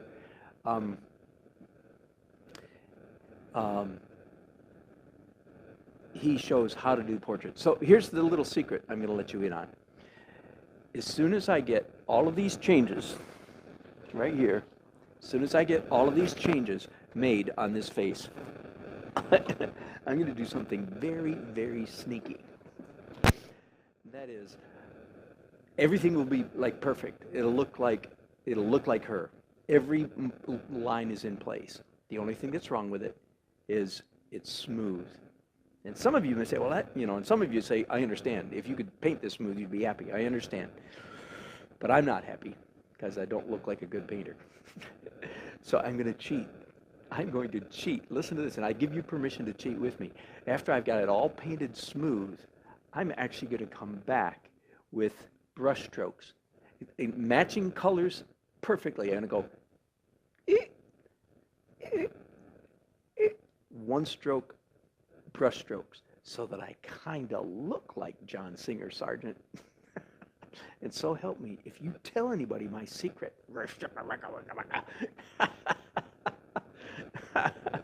got it? So there you go. I've given you all of my secrets about doing portraits when you're, like me, a half-baked portrait painter. The point is, I want to look like a crackerjack portrait painter, and I've just given you a couple good tricks for how to do that. Okay, so I'm going to leave you alone. I'm going to leave me alone. I'm going to hang up again and continue to work, and I'll bring you back a little bit later. Thanks so much for watching. I hope that's helpful. Tell your friends who are struggling portrait painters, would you? what I just gave you in the last 20 minutes is some of the most. Hello, friends. Well, I'm finally back, ready to be in broadcasting again my progress on this wedding portrait that I'm doing in my studio. Probably should have recorded a lot more of me painting the bride and groom, but I was distracted hard at work. Anyway, here I am. The bride and groom are essentially finished. I, of course, reserve the right to look at it with fresh eyes tomorrow morning. Let me pick you up for a second, and let you see this part of the painting. Close up, I'm fairly happy with that. The groom, I was able to knock him up fairly quickly. And he has a more painterly, spontaneous feel about him, so I didn't have to do what I did on the bride. With the bride, I did a very finished portrait, and then came back later and added lively strokes on top of what I already done. Here, I didn't do that with the groom. I painted him honestly. And so, I'm done with them, done with the candelabras, done with the table behind the bride and groom. So I'm basically working out in concentric circles from the center. Haven't done much to indicate brick on these two columns here. So I need to come in here really quickly and try to make these look a little bit like bricks. So as you can imagine, as I'm sure you understand, that the further I get out from the bride and groom, that's kind of nice. The further I get out from the bride and groom, the more abstract the painting will become. Yeah, that's nice, but the bricks are too small. So let's do that again.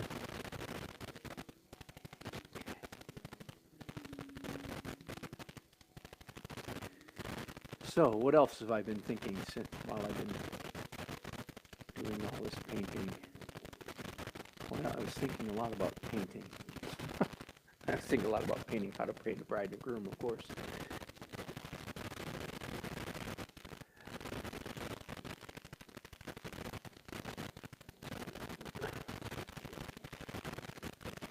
Okay, for these bricks, I'm going to give my usual repeated motif speech. Here we go.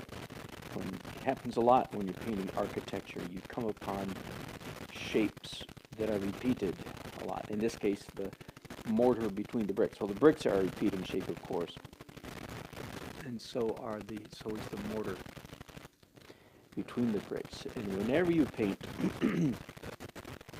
a repeating pattern, a repeated pattern like this, again, I'm not talking about in the world of hyperrealism. This would not apply to that. But real painting, I'll be a snob for a second. Let's say when you're doing real painting,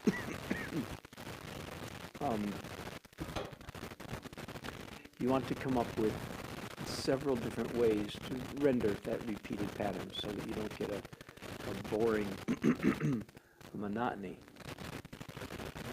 So you're seeing me do that right here, because first I use some scratching to indicate mortar between the bricks, and then I did some brushes, and now I'm going to do some palette knife. So far, 3 different techniques for indicating brick shapes, and of course I don't want to do bricks all the way down. That would be horribly too much energy, too redundant, too much detail. But just a little bit here and there. I mean, bricks are one of the most common tricks that artists have used for centuries. When they want to paint a brick wall, they just paint, 3 or 4 or half dozen of the bricks, or whatever the case may be, and then let the viewer's eye fill in all the rest. Continue So what I'm going to do next, again, to indicate more the feeling of bricks, but not doing them all the same way, now I'm going to negative paint some of the mortar. In other words, if I paint some of the bricks dark and leave the gap around them, then it'll feel like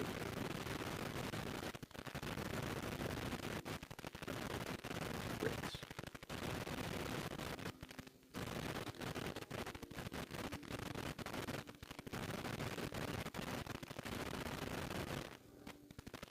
I'm almost done. Trying not to get bogged down in detail, but yeah, do I stop there? Almost, just a little bit. There's a real fine line between,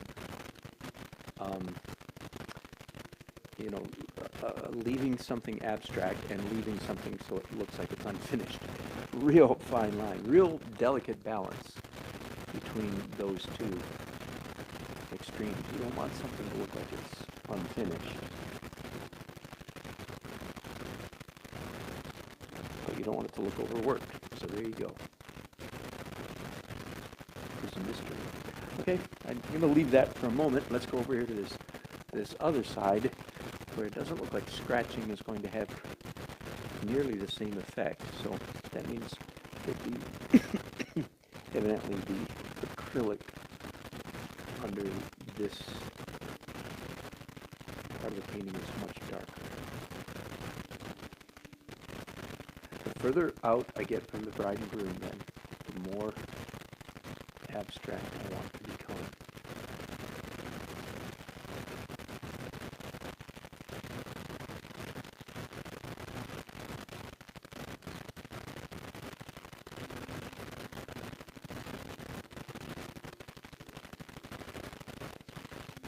I probably just painted too many lines right there, so I'll probably come back and mess some of them up in there.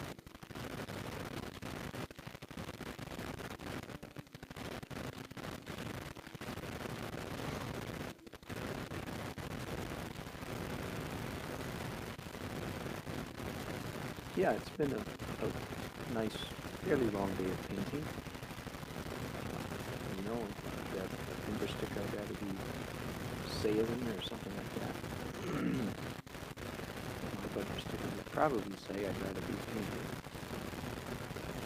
Although at 11 o'clock at night, every good thing does have its limits.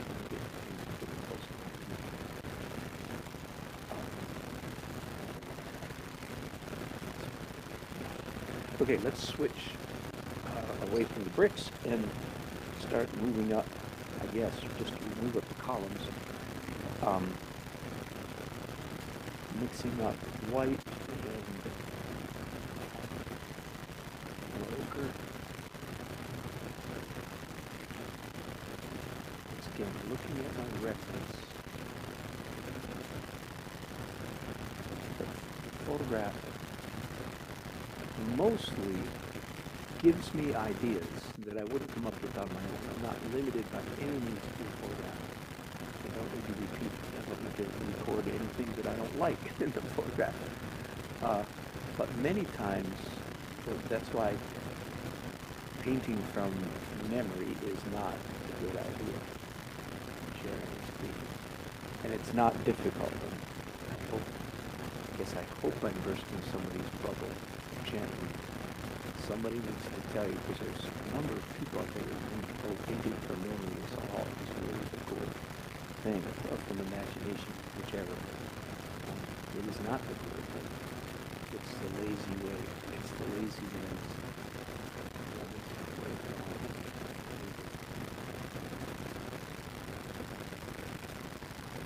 There's plenty in a painting like this that I'm doing from imagination, from memory. That's not the problem. The problem is, if I want it to look like a good painting, I better pay some pretty decent attention, not to the, what's the word, to good visual ideas that I wouldn't have come up with on my own. Okay, I'm looking at the photograph for good ideas that I wouldn't necessarily have come up with. I don't record all the ideas by any means. there are a number of things that I look at and go, oh, huh, think about that. It's a good visual idea.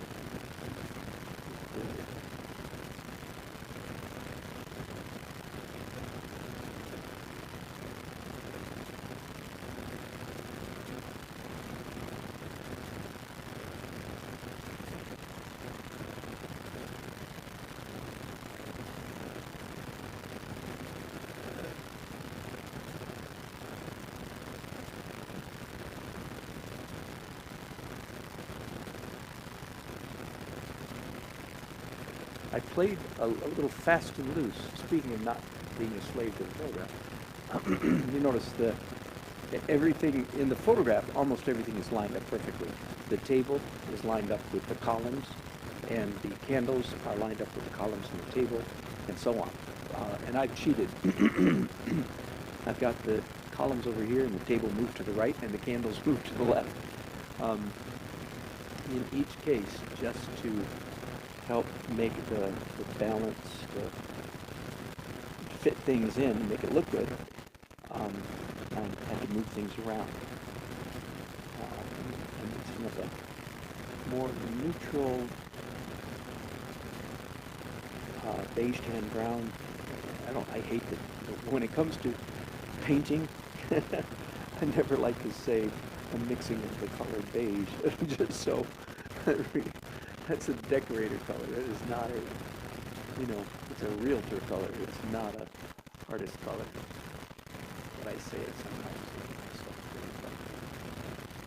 Okay, this area is a good place for me to point out. I typically, when teaching a class, teaching my technique in a class, when we get to the last stage, by the way, this is where most people blow it. And I say by most people, I mean people who have some painting experience.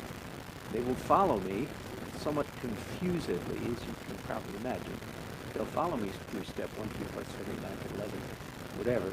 When we get down to the last step, which is right here, the overpainting, light, opaque highlights, I think what happens is mentally they say, oh, whew, this is the part I know how to do, they say. I know how to paint with opaque paints. So they proceed over the next 45 minutes or an hour, whatever's left in the class for this stage, to plaster over everything that they spent 4 or 5 hours doing.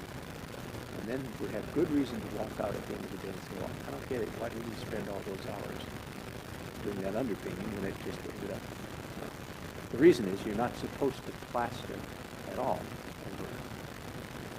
And I say typically only 10 to 15% of the canvas is going to have opaque paint on it. More than that, you can have more than that translucent, like I was just doing up here. All of that was translucent. You can see through it. But I'll come in here and do little dabs of opaque, like right there. And they're just tiny, tiny bits of opaque here and there to finish the image. But just, again, tiny bits, because we want the beauty of the transparent and translucent underpainting is what's beautiful, not this opaque stuff. The opaque is very important and very necessary, but that's not what our eyes love and gravitate to. What they gravitate to is all this transparent stuff. So the challenge is to restrain this oneself when painting this last layer of paint. Yeah, oh good. I keep forgetting I can lower this easel down. Now, I need some bigger brushes. I've got too many acres to cover for brushes that size.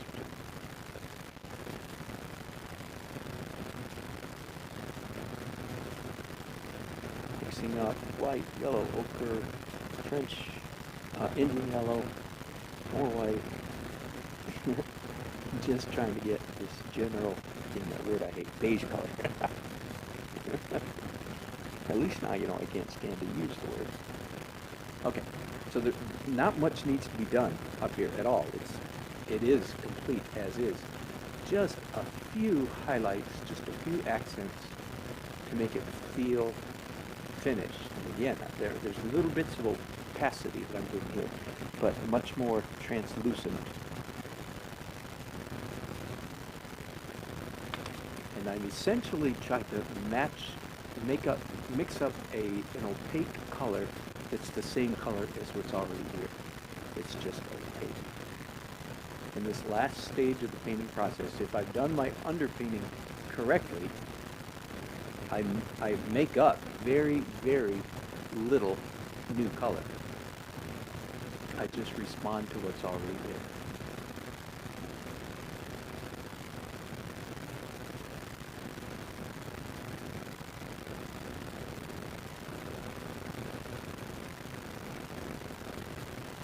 Now some of this, let me zoom in there. Yeah, I like this a lot.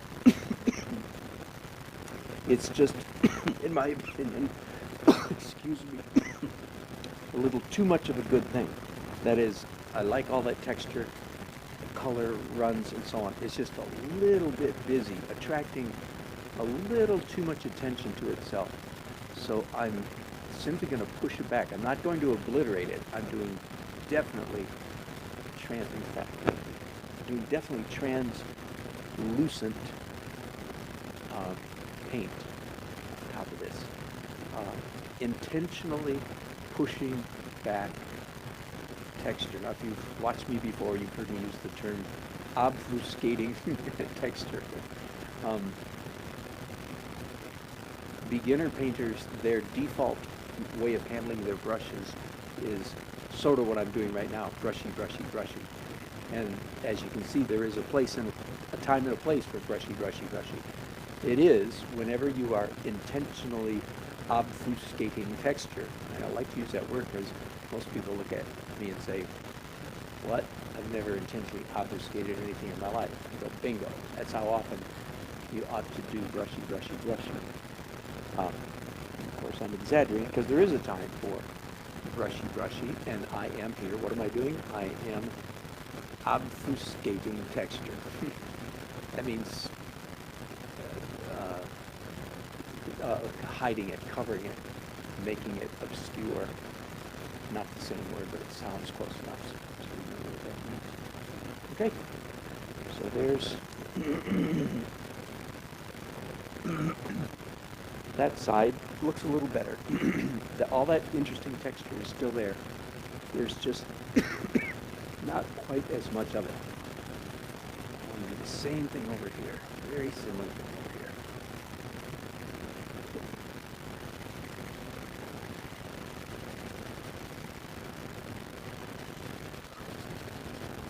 I need to take a rag and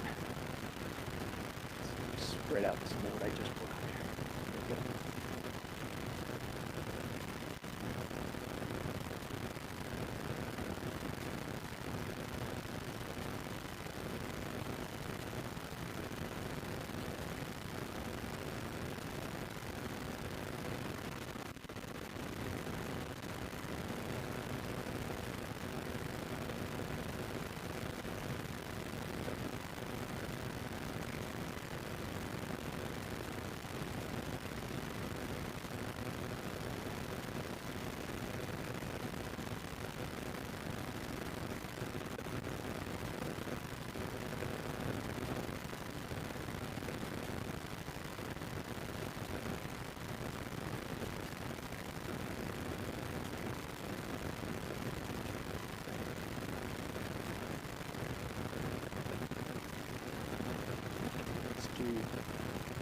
Something with this molding.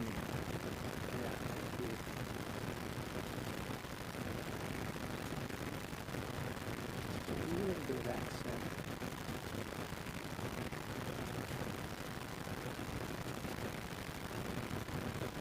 Whoops, I just barely hit the screen.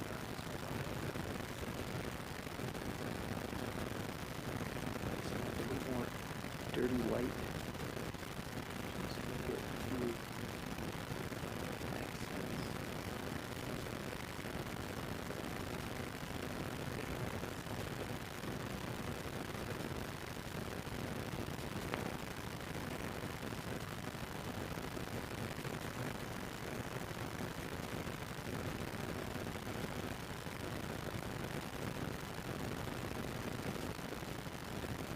eyes actually like the unevenness, that like you see a little dabs of light here and there, not smooth. And our eyes actually get a kick out of that, but not the evenness of the architecture, but the play of light that creates these little bits of highlight here and there is more attractive than smooth. Why? I don't know. It's more consistent with the way we experience and see the world around us. There's light bouncing everywhere, and it's more haphazard than we typically like to think. So that's there. Okay, I've got a little detail I need to get right now, and that is the cross in the middle of behind the bride and groom. Yeah, pretty orange, quite orange in color.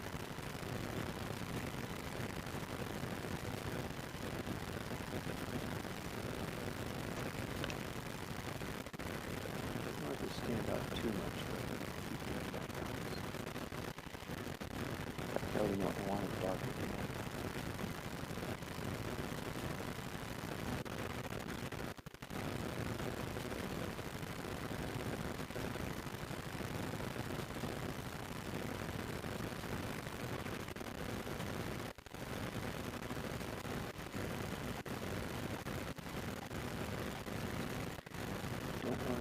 Too much attention.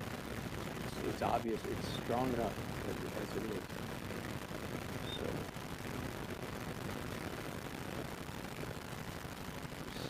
well behind. Right.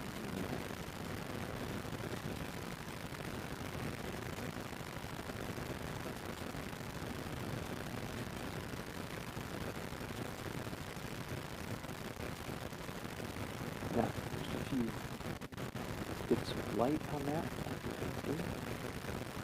I'm running out of titanium. I don't know if you saw how much titanium I put on my palette down there. I essentially used it all up.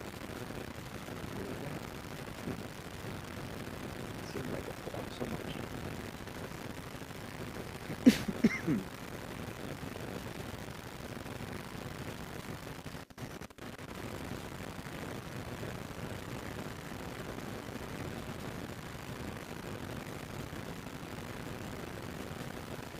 Back to these bricks.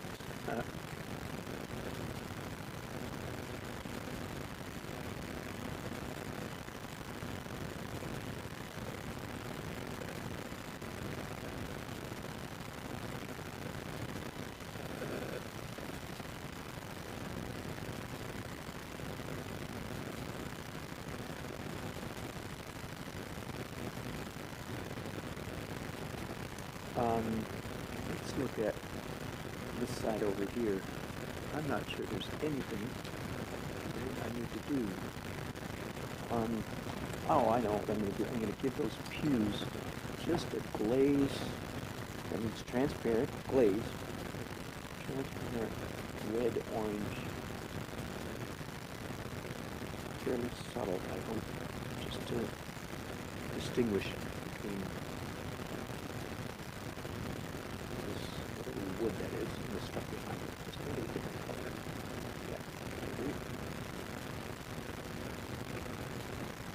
Anything else? Yeah, maybe just a couple of light highlighting on the top.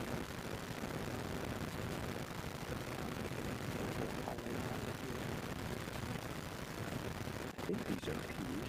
Yeah. Try to know what things are before I try to do them. Pew, funny word, huh? Most of us who grew up in church are used to it. Wooden, uncomfortable, in the tradition, in the older days, uncomfortable wooden long wooden benches. Or the pew. Pew.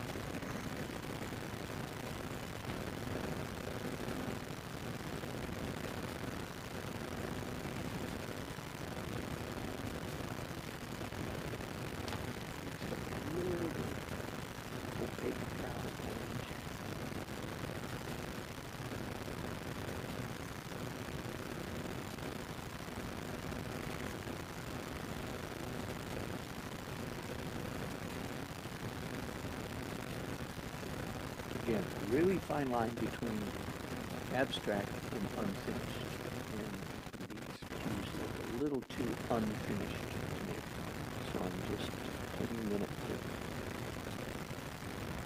still want them pretty abstract. I want them finished. I'm not looking at them finished.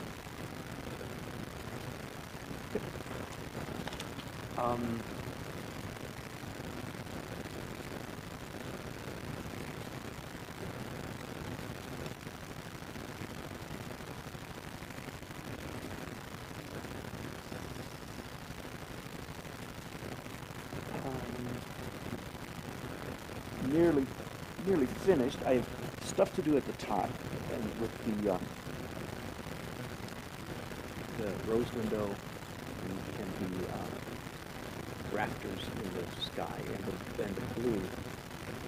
Maybe I should go up there right now. And take care of that. No, before I go up there, let me just get an architectural detail correct here. The wall behind the arches is two colors. It's light here and dark here. It would be good to indicate that. So I've done it here behind the bride here.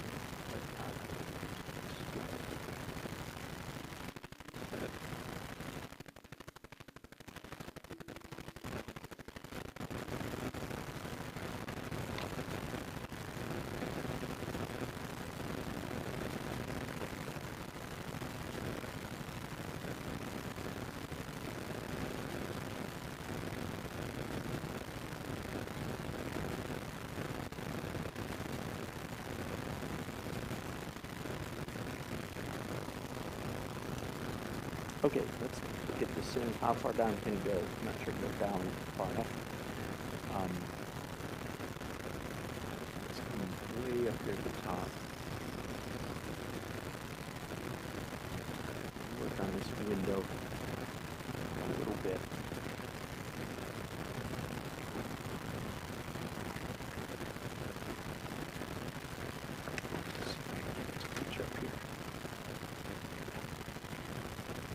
Okay, now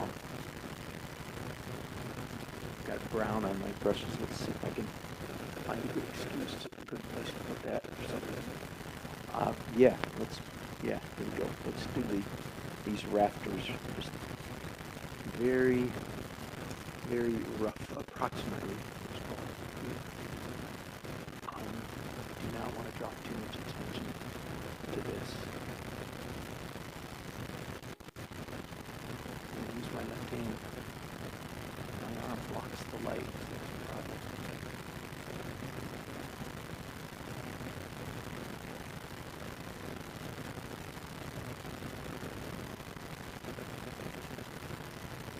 On the side. Always. Okay, that's probably good enough. Let's go over here. Same thing.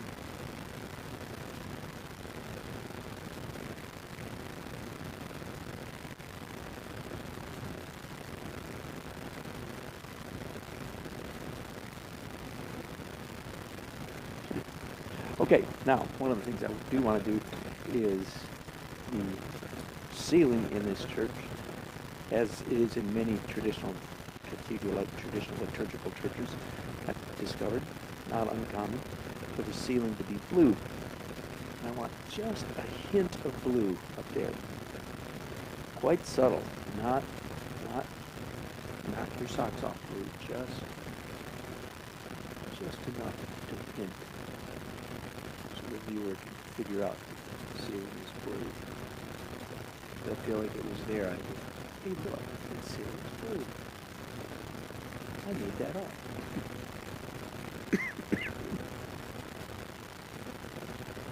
To me, that's a description of good painting. Is you want the viewer's eyes, so to speak, the viewer's eyes to feel as though they have made the picture. The picture is actually completely in the viewer's mind. That's good painting, in my opinion.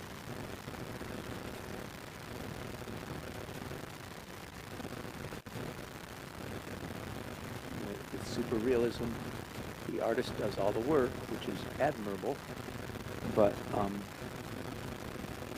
the viewer doesn't get as much of an aesthetic buzz, I think, as they are impressed with the skill and the time and the patience of the artist.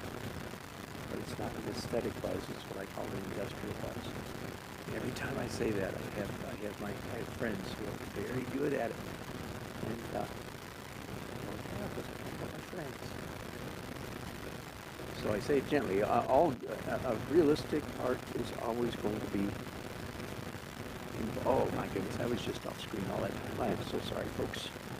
Okay, back over here now. Sorry about that. That was some good video, wasn't it? Sarcastic. So just a little bit of blue here and there.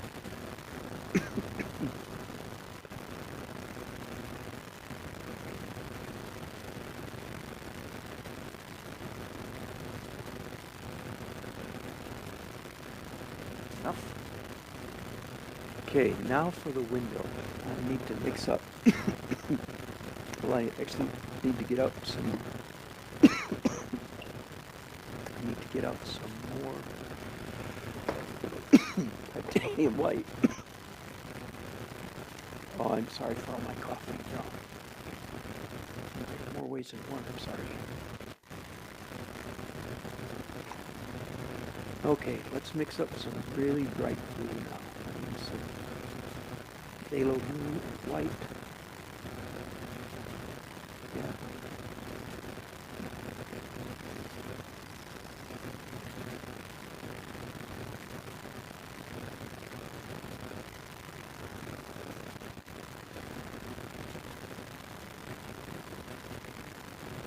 Hello. Glad to have you join me. Thank you so much. You look like an Indian name. Are you from India? Or are you in the United States? It looks like a Indian name in the United States.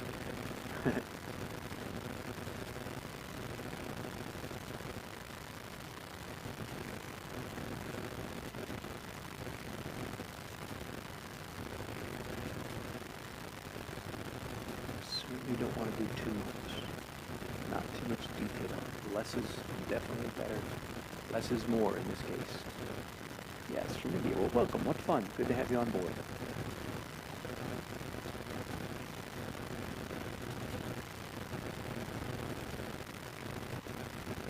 Cleaning the warm white off those brushes because I now want some very bright red.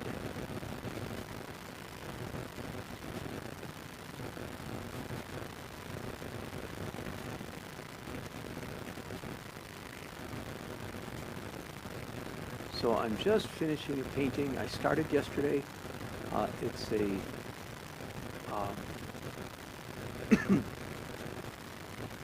wedding portrait. I usually do my wedding paintings at the wedding, but this is the wedding took place 5 years ago, and I believe it's a gift from the bride to the groom. Think that maybe they're giving it to each other, I'm not sure. Be that as it may. Delighted to be a part of the happy occasion. Now, some almost pure white. Warm, a little bit of titanium with a tiny bit of yellow ochre. Yellow ochre is my favorite way to warm up.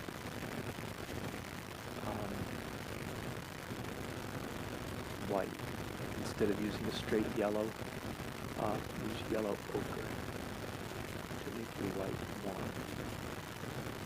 Not to make it darker, just to warm it up. So, yellow makes it, if you use straight but cad yellow or something to warm up your white, it makes it too yellow.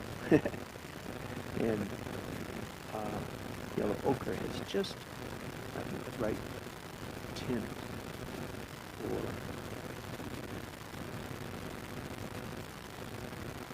bringing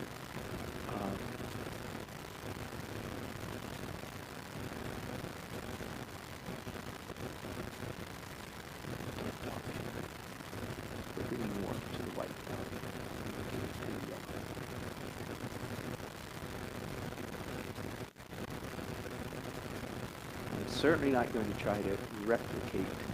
I have a good photograph of this window that my client gave me, and I'm glad that I was able to see it, but I'm certainly not going to try to replicate. Here's a small photograph of it up there that I'm looking at like this.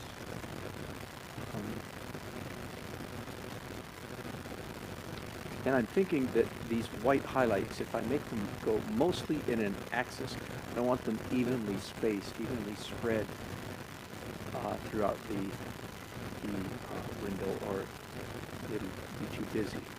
But if I just keep them mostly in this axis, I think it'll be a good compromise.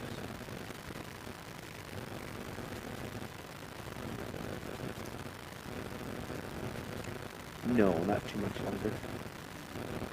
Okay.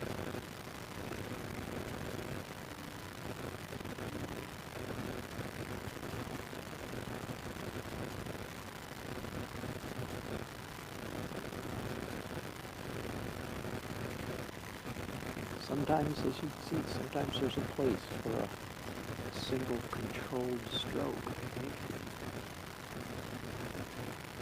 I talk all the time about interesting marks. Not all interesting marks are messy.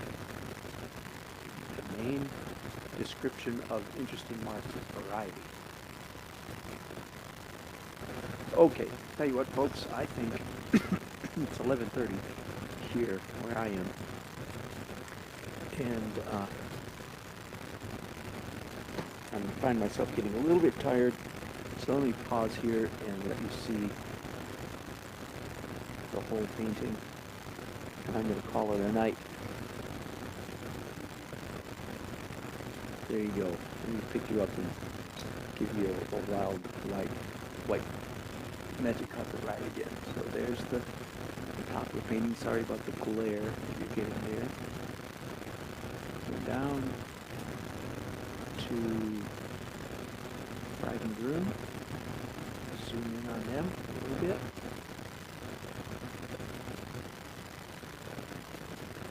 So I think I'm happy with the painting. Obviously, I've got a little bit of touch. I say obviously, I've got a little bit of touching up to do tomorrow. And then all done. So thank you guys for joining me today. All those of you who did. And please leave comments if you like what I'm doing. Subscribe and tell your artist friends to follow me. And this is Daily Art Adventure number 300. So there's a big one today, long one today. Tomorrow will be number 301. Thank you.